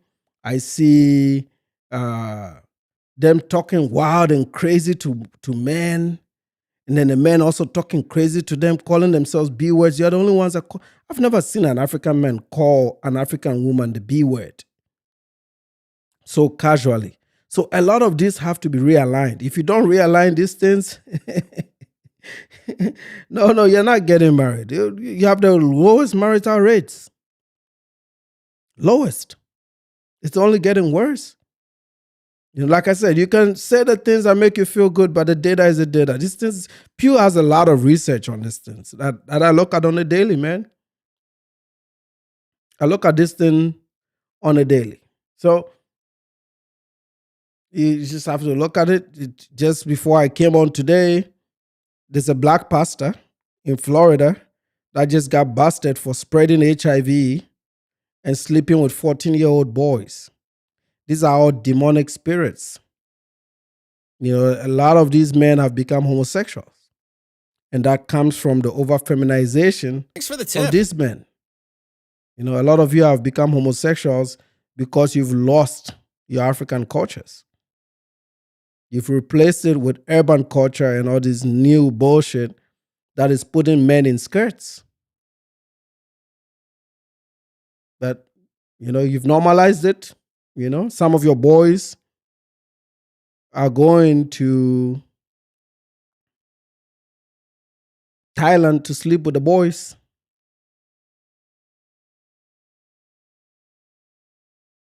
Yeah.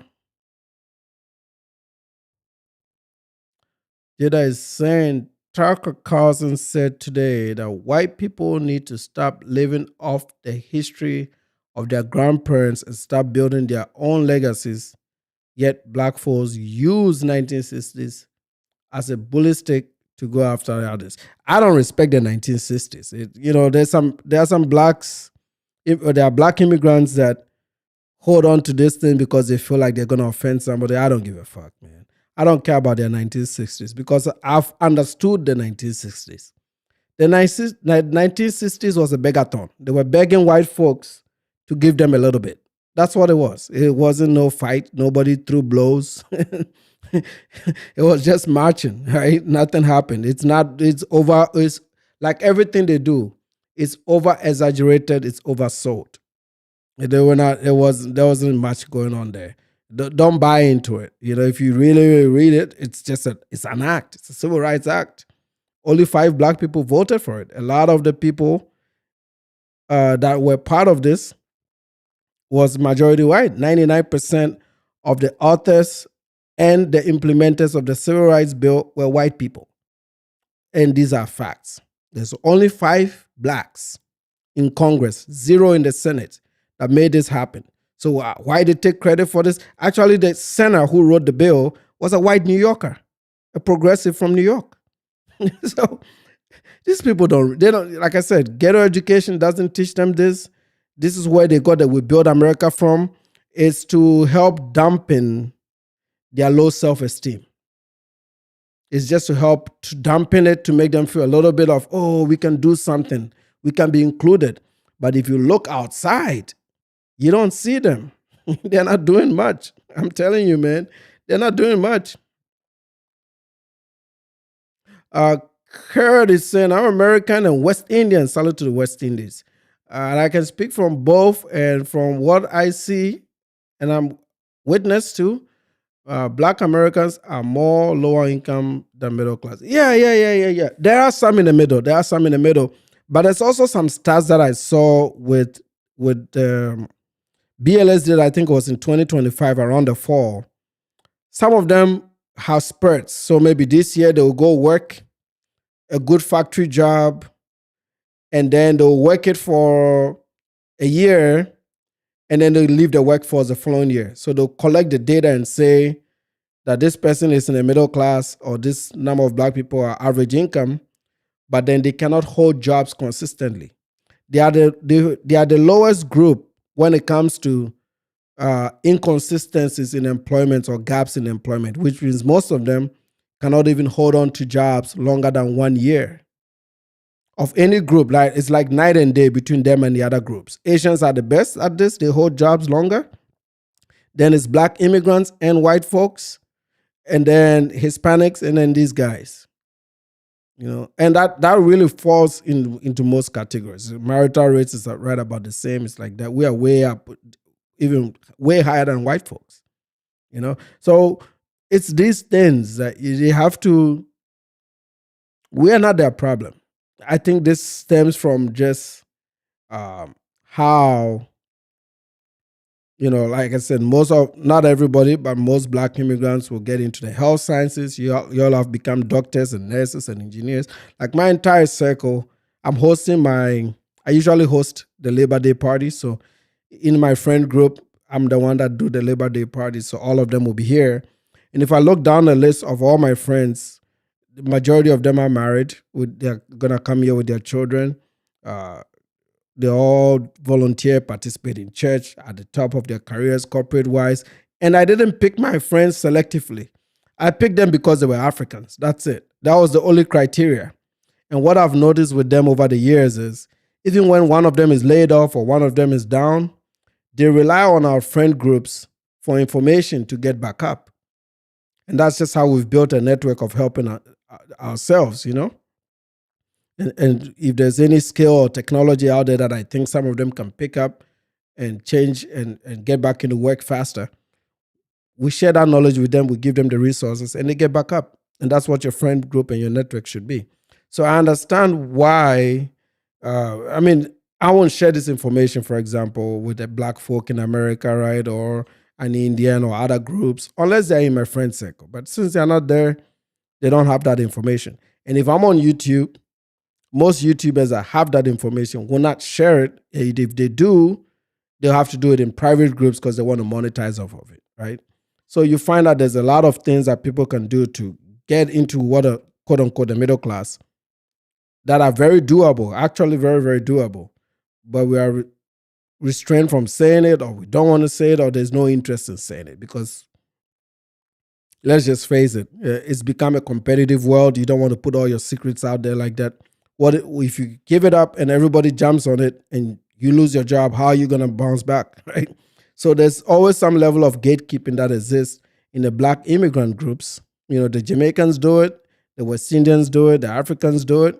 And I think that has created a little bit of animosity between us and them, right? But hey, it is what it is, man. Anyway, I gotta wrap it up. It's bedtime. My kids are back at school tomorrow, so I have to get back to drive my son to school tomorrow. I do the Thursday drives and the Friday drives, so I'm gonna be driving Thursday and Friday. My wife will work from home tomorrow, and then so yeah, I don't think I'll be here tomorrow, but I'll be back. I'll be back on maybe Sunday. I think we'll do the panel. We'll probably do the panel on Sunday.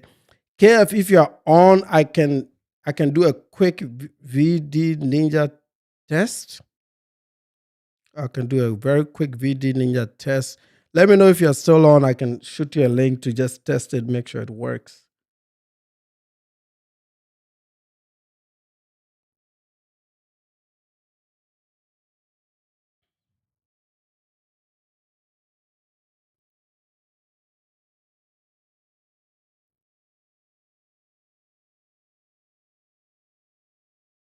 Okay, you're not in a position to, so you couldn't even do the audio, right?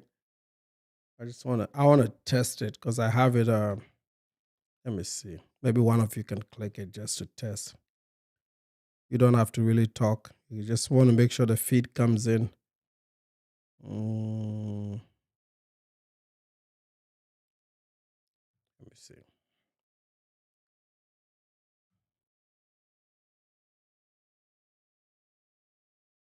Okay. I'm putting a test link here. I won't stay on too long. I just need like somebody to click it for maybe 30 seconds just to see if you're gonna come in the feed. If any of you wants to click it, that's fine. You don't really have to say anything. I just want to make sure that you're gonna come in the feed. You may or may not turn the camera on. It's up to you. I just want to make sure that the link works.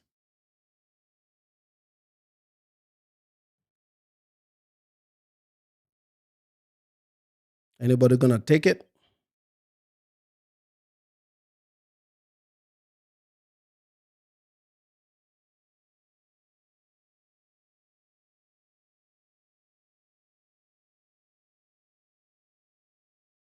Try it again. Did it post? There you go.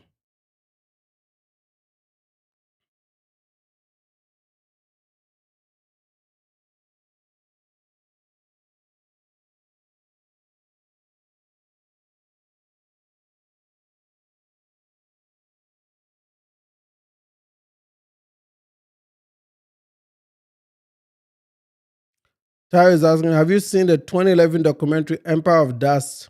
It's about Chinese. Okay, somebody's in the back. Let me see. Let me add it myself real quick.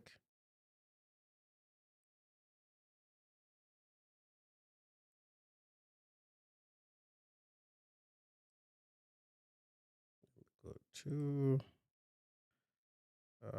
Right. Let's see. Can you hear me? Hello?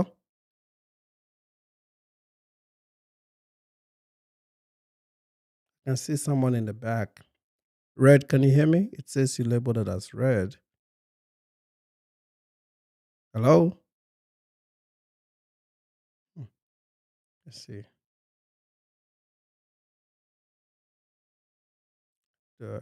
Unmute you right there.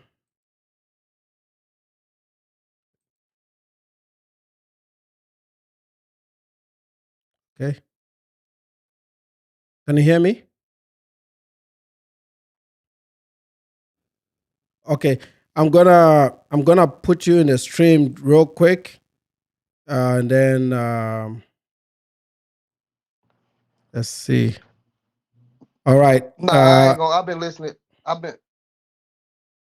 ain't even gonna waste your time, man. I've been listening to you. You already. You know what? You kind of. You said it already. You said you think we should separate and y'all should do y'all. We should do our thing, and you want us to keep Africa out our mouth, but you need to keep America out your mouth too. And I think that'll be smooth. I think that could definitely work. Yeah. The disrespect just ain't even worth it for us to. The disrespect ain't even worth it. Yeah, I mean, it is true. But like I said, because there's two sides of the argument right now, they're pushing their side. And I'm not talking about the regular folks, right? One side is pushing it, the other side is pushing it. But I'm saying in the end, both sides are going to realize that it's best for both sides to stay out of each other's business, right? And that time will come. Just like the gender wars, it's going to take maybe a year or two to get there. But that's what it's going to come down to eventually.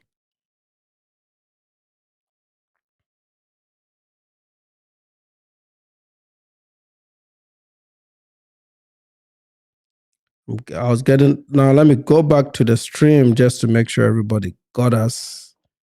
Let me see. Let's go back here. Let me know. Were you guys able to hear it? I don't think he can hear me. This damn thing. No, I can see you in the stream, so I know you're in the stream. Ninja. Yeah, I can see in the stream. Okay, I'm just waiting for the chat to respond, but I can hear you well, and I can actually pick you up on the stream. I can see you on the stream.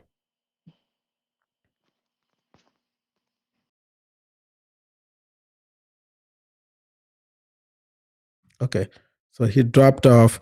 But let me know if you guys heard it. This was just a quick test, so hopefully.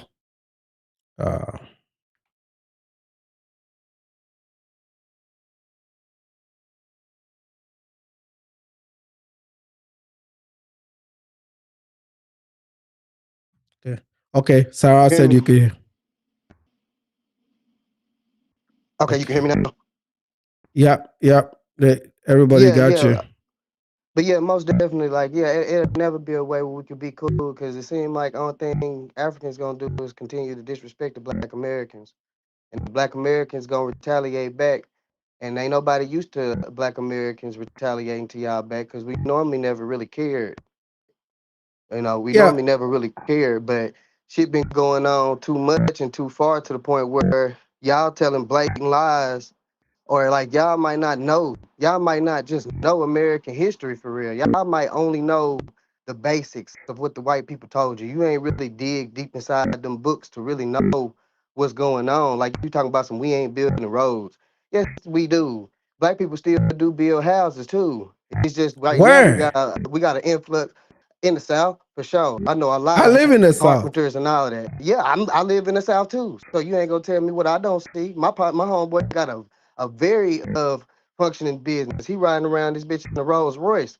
This shit, no, we not finna sit here and go with this narrative that Black Americans is just bottom of the barrel. That's that shit y'all get off of TV and off the media. Then y'all come around here, we trying to fight this image from the white supremacists. Normally, it's the white supremacists that come over here and give us those negative talking points, and they know damn well we doing way better than what we have been doing in the last 40 years. Normally, it's white supremacists. No, It's not. Yes, it is. Yes, it is. No, I'm born in no. the 90s. Okay, sir, listen. I'm born in the 90s. In the early 90s, when I was born, it was only 42% of fathers. You know, it was only 42%. So in my time, it was cool to use that black people don't take care of their kids. In 2026, 70% of black men are active in their children's lives. That's a lie. 70%. It's not That a is lie. a You lie. can you can look it up right now. It's not a lie. You want it to be a lie though. No. I don't want it to be a lie. No. It's not. Yes, you do. Yes, you do. Because all you have to do is look it up. 70% of Black American fathers are involved in their children's life. That is a fact, bro. But see, y'all keep using these old topics and y'all not refreshing. Y'all not refreshing. And then the only thing y'all can do. Involved or You married? doing low hanging fruit is what y'all doing. You doing it because I mean, it's how do you easy. test the involvement? Involved is what? You just came by and drop off a Christmas present? Is that involved? Or No, that's married and not raising your involved. children? That's not no, that's not involved. That's not involved at all. Go back in the house, son. It's That's very not hard to involved. That's measure. not what it is. It is they have to they around. They take their kids to school on a regular basis. They around at least in a 2 week time frame. It's different variables. When you break it down with the CDC, they do actually break it all the way down and explain that most black fathers actually do help their children do their homework and all that type of stuff. Yes, bro. If there's new data out This there, is not y'all need most. to hold on. Let me tell you this. Let me Listen, tell you this. I'll do a stream about 70%, this. I know you're 70%. saying your parts, Listen. but The fact is, it went from 42% to 70%. And then no, instead of that is not it went true. from That is not 42% true. from I'm born in the 90s, from the 1990s to 2020. When I was born, it was 42%. You think I'm proud to admit that shit? I'm not. It was only 42% of us around. My generation as kids, most of us did not have a father. Majority of us all made vows when we were children to never do our children like our dads did ours.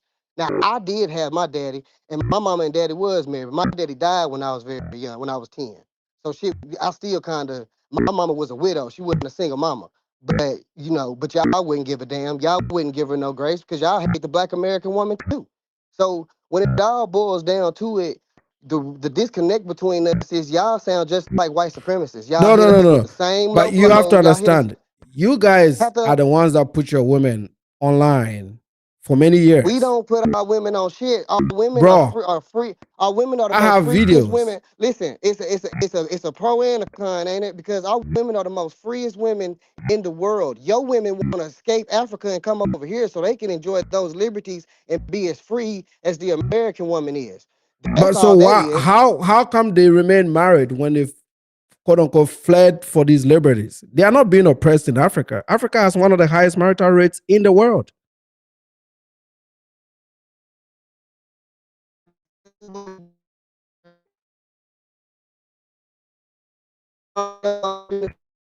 Yeah, there's some static. I'm Streets getting and some why come y'all static. so corrupt? And we are worried about our and guess what? And we were worried about our women because we are working with our women. We are talking to our women. Most of us that I know, we are taking care of our kids. And like I said, I'm with my woman right now. We got 2 mortgages. So all that broke shit that you keep trying to say and all that begging and all that stuff and talking about some we didn't fight, you are crazy as hell to say Black Americans didn't fight. We fight every day. When What we fight? fight, you know What what fight y'all call though? it? You know what y'all? We fight for our rights. We fight for our rights. We fight for our human birthright. That's what we fight for every single day. We fight against the narrative of people like you and white supremacists that try to tell us that we ain't doing nothing, that we What ain't is white building nothing, that we supremacist? ain't creating nothing. You know what it is, and if and you too big, you too grown for this. I shouldn't have to explain to you what No, that no, shit but is. what is it? If These you are don't just know, cooked up if you don't narratives though. know, then What is it? you further. Like I said, bro, I ain't gonna sit here and squeeze no turnip. I can't get no blood out of no turnip with you. Ain't no sense of beating no dead horse. You only gonna hear what you want to hear. I'm just here to call you out. I don't care about none of that shit No, no, you no, you're talk not about. calling me out. The I'm point allowing you is, to oh, I'm speak so definitely that calling I you out. The understand what point, you're I'm talking calling about, you out right? on I'm calling you out on your negativity and your anti-blackness, sir.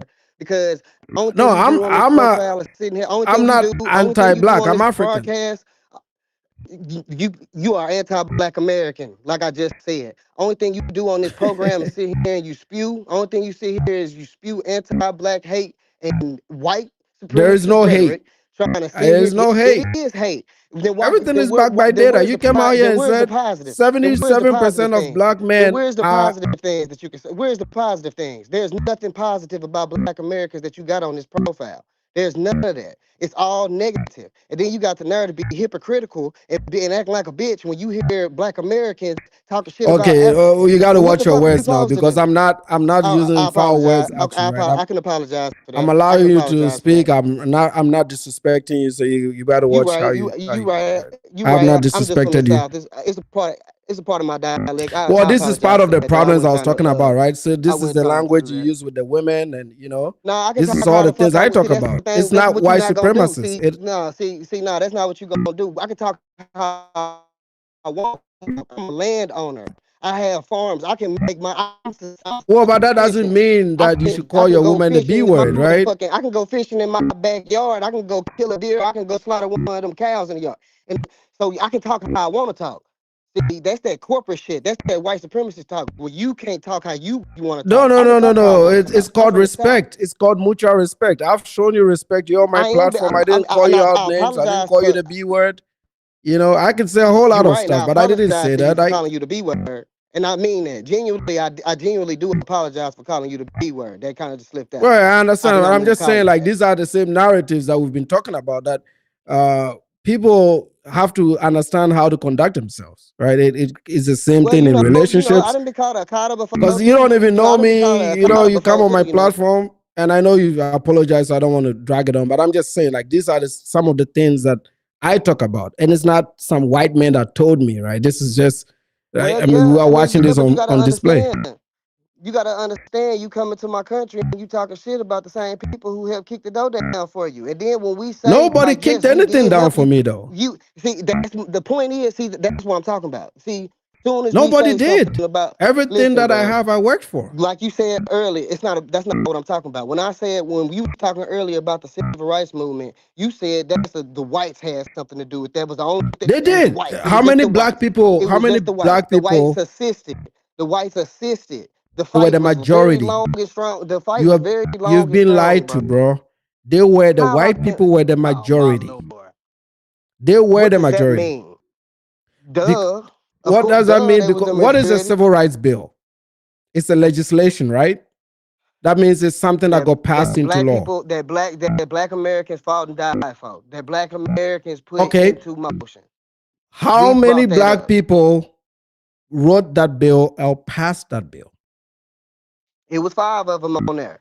Okay, there's 5 of them on there. Is 5 people But enough guess to what? pass it? Every one of those 5 had a branch off, and they had hundreds and thousands of black men that was But right it behind them doesn't too. matter It does matter. if Yes, it does matter. It's the 99% same reason why. It's the same reason why right now in 5 today's time the people Democrats are don't begging. make The Democrats are legislation. begging for the black vote right now today, so they can continue to do shit, to do But legislation. It listen, always what you're matters. saying doesn't The make black sense. This is vote a functioning always matters. democracy, right? It's a functioning democracy. You advocate for a bill. That means you lobbied for a bill. The bill is passed by only 5 of your members. Who do you think the other people were? How much how much credit do you give white folks for the civil rights bill? Your community doesn't give them We any say credit at all. we that's not true at all. That's not true at Okay, all. so who was the author? You Who must be was the going to the author of the civil ignorance. rights bill? Who authored the civil rights bill? Tell me. Oh, I thought you knew your history and that we were told Tell me. something. I do. I know my history, but tell me. Senator, Senator from New York. I did say it in the stream that Senator authored the Civil Rights Act. So you think? So let me get this He's straight. a white New Yorker. So in your mind, you think that without the fight that the black Americans made, the Negroes did What in this country, fight? you think that these white Peaceful folks would have seen protest. you any Peaceful different? protest. It was For not all integration. peaceful protests. It was not all peaceful protests. It got burnt down. People got killed. All types of shit. It was plenty of times, especially in You are California. missing It was a whole lot of segregation. You are missing I'm segregation pretty and Jim just Crow it's the laws, the same way. civil It's the rights. same way. Hold on, wait. It's the same way that I can sit here and talk bad about Africa and say y'all done got y'all ass kicked and got conquered by every fucking body. But I know for a fact that in those battles, I know y'all won some of the battles. I know y'all didn't win the war, but I know y'all won some of the battles. And see that I same mean, respect, yeah, but no but African will say we but why won you can't? anything. So if I can be man enough to know that I might not know the exact tribes and shit that was going on and who was fighting against who, but I still know that Africa got colonized. Y'all still got y'all ass whooped the same way the black Yeah, Americans. and that is true. That will not offend me because that is true. But what you're not gonna do is be disingenuous and act like we never had those battles. We might have lost No, our no, war, no, no, but no. we still had our battles. And the reason The why we the had those the battles Civil Rights is the Act was reason not a why. conquest, though. It was not a conquest. Dude, It was do you know what legislation. happened to listen, do you know what happened to the US colored troops after the Civil War? Do you know anything Okay, about now you're any of missing those two things. stories You're about what happened? taking us back to the Civil War. We're talking about civil rights. We're talking about 63, 64, 65. Because you gotta understand because you know American history. It was only 100 years that we even got the civil rights after the war. It was a whole lot of bloodshed in that 100 years after that. Yeah, but You got to we're talking remember that about the you Civil got to remember that War. we were trained. You got to understand and remember that we were trained, and we've been doing this shit since the Maroon time and the Gullah Geechee Wars. We are But tribal people as well. You're not finna sit here and try to act like we were sitting around on our hands and our knees and letting white folks rule us and do us any kind of way, because that ain't what the fuck happened. Martin Luther King came through with the peace shit. He started with the peace movement. It wasn't no peace with everybody else. That was him and his yeah, but movement. then what did the violence get you? It didn't get you anywhere. The whites were always going to be dominant. It depends. I mean, yeah. But we was gonna fight. Most of the time, we was fighting on our own land. against these people that came across us. So yeah, most What of us I'm saying, like, died on our own land. that's what I'm saying. The way you talk about You can't make fights, me feel bad for no shit like that. that everything in post, you didn't fight your way out of slavery. We did. Yes, the fuck we No, you did. didn't. Oh my God. Yes, we did. You don't know No, nothing about all the what you know nothing weapons? about none of the slave revolts. You know nothing Bro, about with Nat what Turner. I guess you weapons? don't The know nothing white about folks, Harriet Tubman either. You the don't know white nothing about folks, none of this mostly shit. You northern don't know whites, nothing about set you you don't free. know nothing about you don't know nothing about none of the Indian tribes and some of the black free people that was listed that owned slaves, but they didn't own slaves in order to capture them. They was protecting them from the European. You don't know American history. And that's the whole thing. If you would be respectful and you would actually listen and quit just using the white man narrative, because that is a very basic level of education. Once you come into America, you gotta. Every Americans know this shit. We know that the shit that they teach us in our schools is bullshit. We know the small hats run our shit. We know this shit. Americans do other deep dive outside of what we learned at school. We do college level shit just on a regular because we know that our history has been fucked with.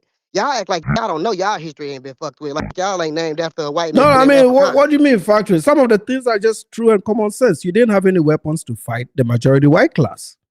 Little Yeah, of course. disturbances here and And there you know what makes was not Africa so enough to sad? And win you want to know what makes anything. Africa so sad? Is Africa's majority of Africa is the majority of black people. And y'all still Yes, getting the y'all black ass people kicked. in We a Africa didn't have small the group. weaponry to We a fight. small group. It took seven different countries to come over here and help and capture us and made us prisoners of war. It took 7 countries to come over here to America to do what they did to us. It's so many of you black folks right there. If y'all stick together and if y'all would quit delineating against y'allself and having y'all own little diaspora wars, then nigga, Nobody y'all would be delineates. straight. The delineation that you guys keep mixing up these Africans don't terms. fuck with Africans. Africans Delineation don't means fuck your with lineage Africans. doesn't end with Africans do Africa. not fuck with Africans, sir. Ain't Ghanaians trying to get Nigerians out they shit right now? No, that again, these are the same narratives. So you're Nah, you applying the same lying. things. No, what Come do you on, man, mean? you My best lying. friends are Nigerians. Bro, we My seeing best this shit. friends We are seeing Nigerians. y'all What are you governors talking and shit. about? We seeing y'all political officials and shit talk about this shit. No, which political official? Some 4 Ghanaian jokers with placards saying Nigerians should go home. Man, There's you might always not gonna be like them, just like I don't individuals. like my politicians. You might not like them, just like I don't like my politicians out here, but they talking Well, that I'm shit. saying these are not even politicians. You're talking about like 4 dudes in Ghana that were holding flags and saying Nigerians should go to Nah, man, I Nigeria. done seen this shit on the news and some more shit. Nah, No, hell no. there is no. You're probably mixing up South Africa, which is usually because of Yeah, proximity to yeah, South whiteness, right? Africa too. South Africa, Well, Ghana, yeah, but see, a lot South of African all y'all blacks. going through some shit. All No, y'all going through some South shit. Don't African they still blacks. practice? Don't they You're tell me not this? gonna Don't they listen. still You're just practice? interrupting. Don't they still South practice African slavery in blacks are Africa? Western blacks. They're like Don't they Western. still They're like practice y'all. slavery? Do they still practice slavery? Ain't they still selling folks down there? Nobody's selling anybody. I'm from I Ghana. don't know. I I've don't know. been to I've been 11. hearing things. I've been I to don't 11 know. countries in Africa, and I've not I seen don't know, anybody sell man. I've been slaves. hearing things. See, and this the Well, thing. that's the This the thing. beautiful thing. See, So this the you beautiful hear thing about it. things. Hold on, wait.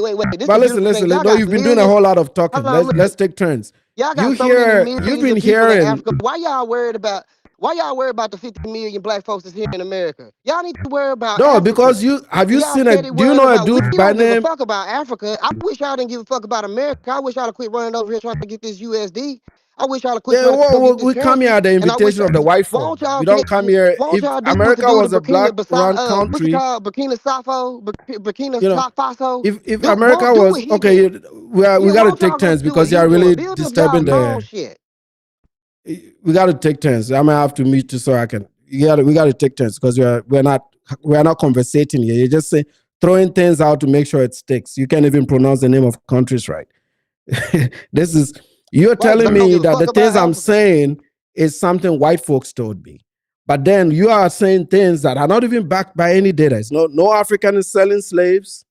There are no countries in the African Union that slavery is legal. It's not legal in any part of Africa. Your folks are passport brewing all over Kenya today. And I'm sure if they've seen it, they would have said it.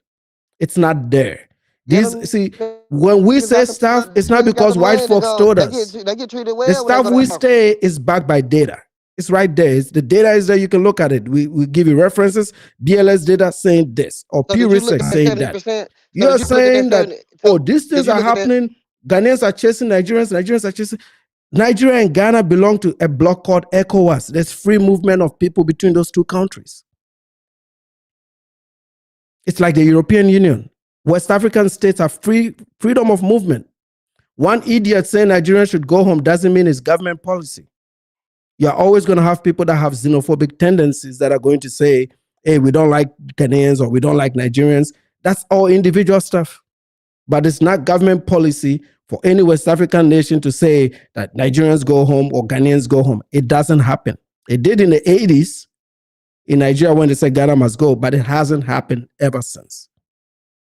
It hasn't happened. So you need to learn your facts. These are just things that you are saying, oh, well, no white man tells a black immigrant what to say in America. No white man told me about gang banging. It's in the news. I live in Dallas. It happens every day. There are parts of Dallas that I can't go to. It's nothing that I've never had a conversation with white Americans in 20 years about the black community. Nobody talks to anybody about y'all. We see it. We're not idiots. We see these things, man. If you want people to have a different image of you, then just act a way that makes these people see it. It's not propaganda. It's not lies. Have you heard of the word the usual suspects? When I turn on the news, it's y'all, buddy. What are you talking about? The white man told you this and white supremacy narratives. It is you guys. Oh, Lord. It is you guys, man. Right. From Julio murders to your rappers, Mo 3 in Dallas, they are in court today. Oh, Lord. If I take take a tour to Angola prison right now on YouTube, look at the inmates. What is the majority? Black folks. These are real life, man. It's happening. No. There was a robbery today in Houston. There was a robbery in Houston today. And who are the ones that are doing the robbery? 15 and 16-year-old black boys. And their fathers are, according to you, their fathers are at home. Because 77% of you are now raising families, right? So their fathers are supposed to be home. What is a 15 and a 16-year-old doing robbing a Blink truck today in Houston, Texas? Look it up. It happened right there today. And the man shot the two of them, so they ran off and went to the hospital. That is what your teens are doing. This is not me, man. This is not me. So these are things that you can say, oh, white folks, black immigrants don't have these conversations with white people when they show up here. Oh, Lord. Blah. So yeah, you may not like it, but it is the truth, right? With the African ones, you're doing a lot of hypotheticals, Africa this, Africa that. But we live in America, bro. Okay. We live in this country. We see it. When you guys congregate in one place, everybody would call you a fool to walk towards the group. You have to walk on the other side. Oh, Lord. And these are facts, That's man. not true. It is true, my brother. It is true. It's not true. It is true. I mean, no, sir. It depends on. You can, so let me tell you. So can I ask you this? I ain't gonna go on no monologue. For the negative black folks that you do see, so you telling me that the positive ones just don't exist? You telling me that the negative outweigh the positive in my community? Is that what you're trying to tell? Yep, the positive exists, but the negative outweigh the positive overwhelmingly. That is a lie, sir. That is a lie, sir. Unless you just put yourself. Nah, it's a difference if you go into an NBA YoungBoy concert and you go into a jazz festival. Because you do know Black Americans created jazz and we do love jazz. You do know that, don't you? Those are polyrhythms. Most of those stems stem from Africa, by the way. No, those are all polyrhythms. Proximity, sir.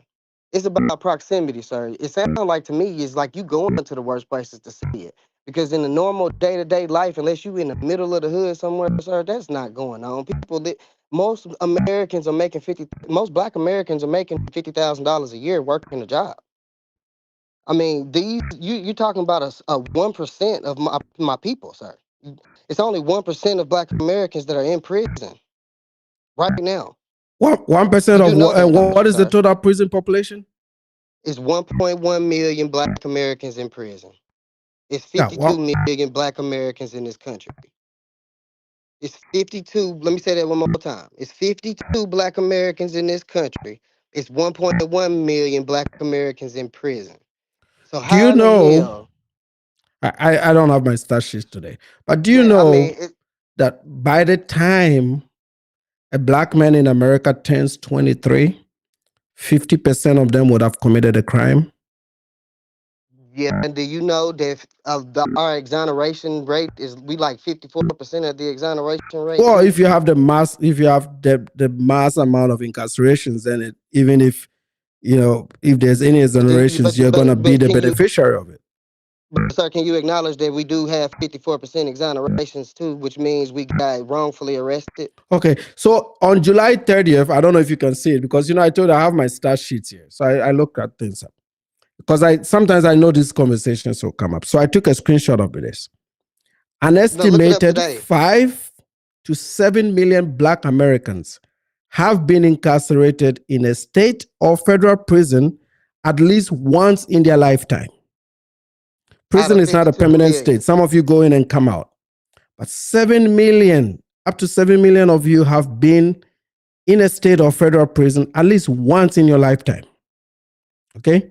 When including local jails, that number expands significantly as roughly 11 million people of all demographic cycles through local jails annually. This is the number of you that cycle prisons. I took a screenshot of this on July 30th. And here's another statistic for you. Black Americans make up roughly 13% of the US population, but they account for roughly 38% of the incarcerated population. These are facts. I screenshotted this on July 30th so that you guys can see it. I'll frame this so you can see it. I take these numbers down because this has become my area of study. Because I know it'll come up one of these days, right? So I put it out there because it looks like, and this is coming from the Prison Policy Initiative. So this is a non-profit that collects this data. I've been wanting to do a full YouTube documentary on the Black prison population.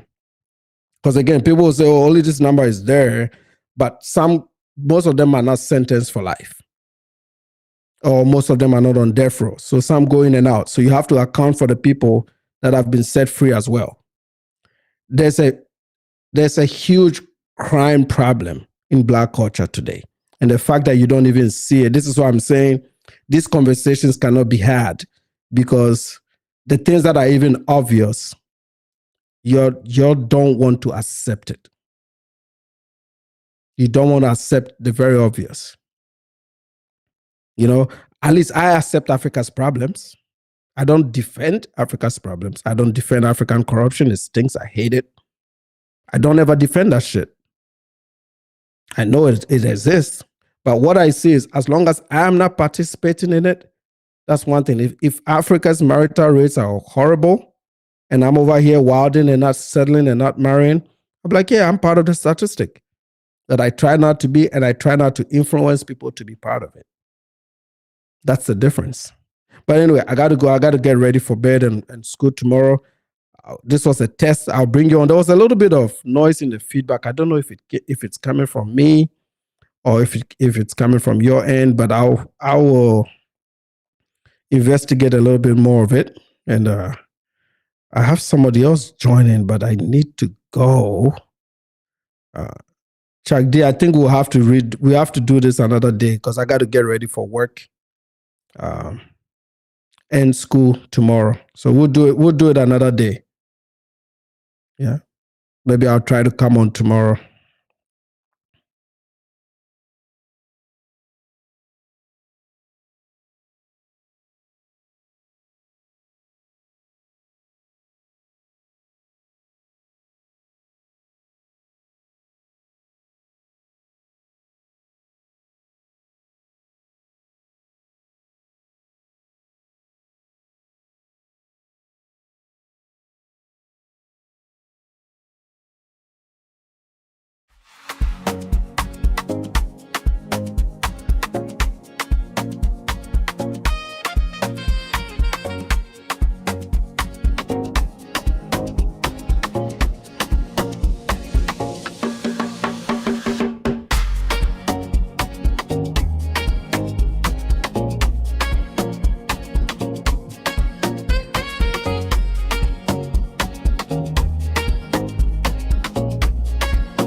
I had to take this comment because it was so good. He said, yeah, you met somebody that a lot of people do gatekeep. I think Oshay Duke Jackson is one of those people that is trying to gatekeep Africa, even though a lot of Africans are not feeling him like that. Anyway, good night, guys. This was great. I'll try to clip out and save the conversation we had with the young man that joined us. I think there was a little bit of audio issues. It may be on my end. It always came whenever he spoke, but I'm going to try to figure out if there was some looping issues that was going on. I'm going to try to figure that out. All I know, at least it was a good test. We were able to hear him. So on that note, I'll see you guys on Sunday. We'll be back on Sunday. It's panel Sunday, so get ready to come on panel. And on that note,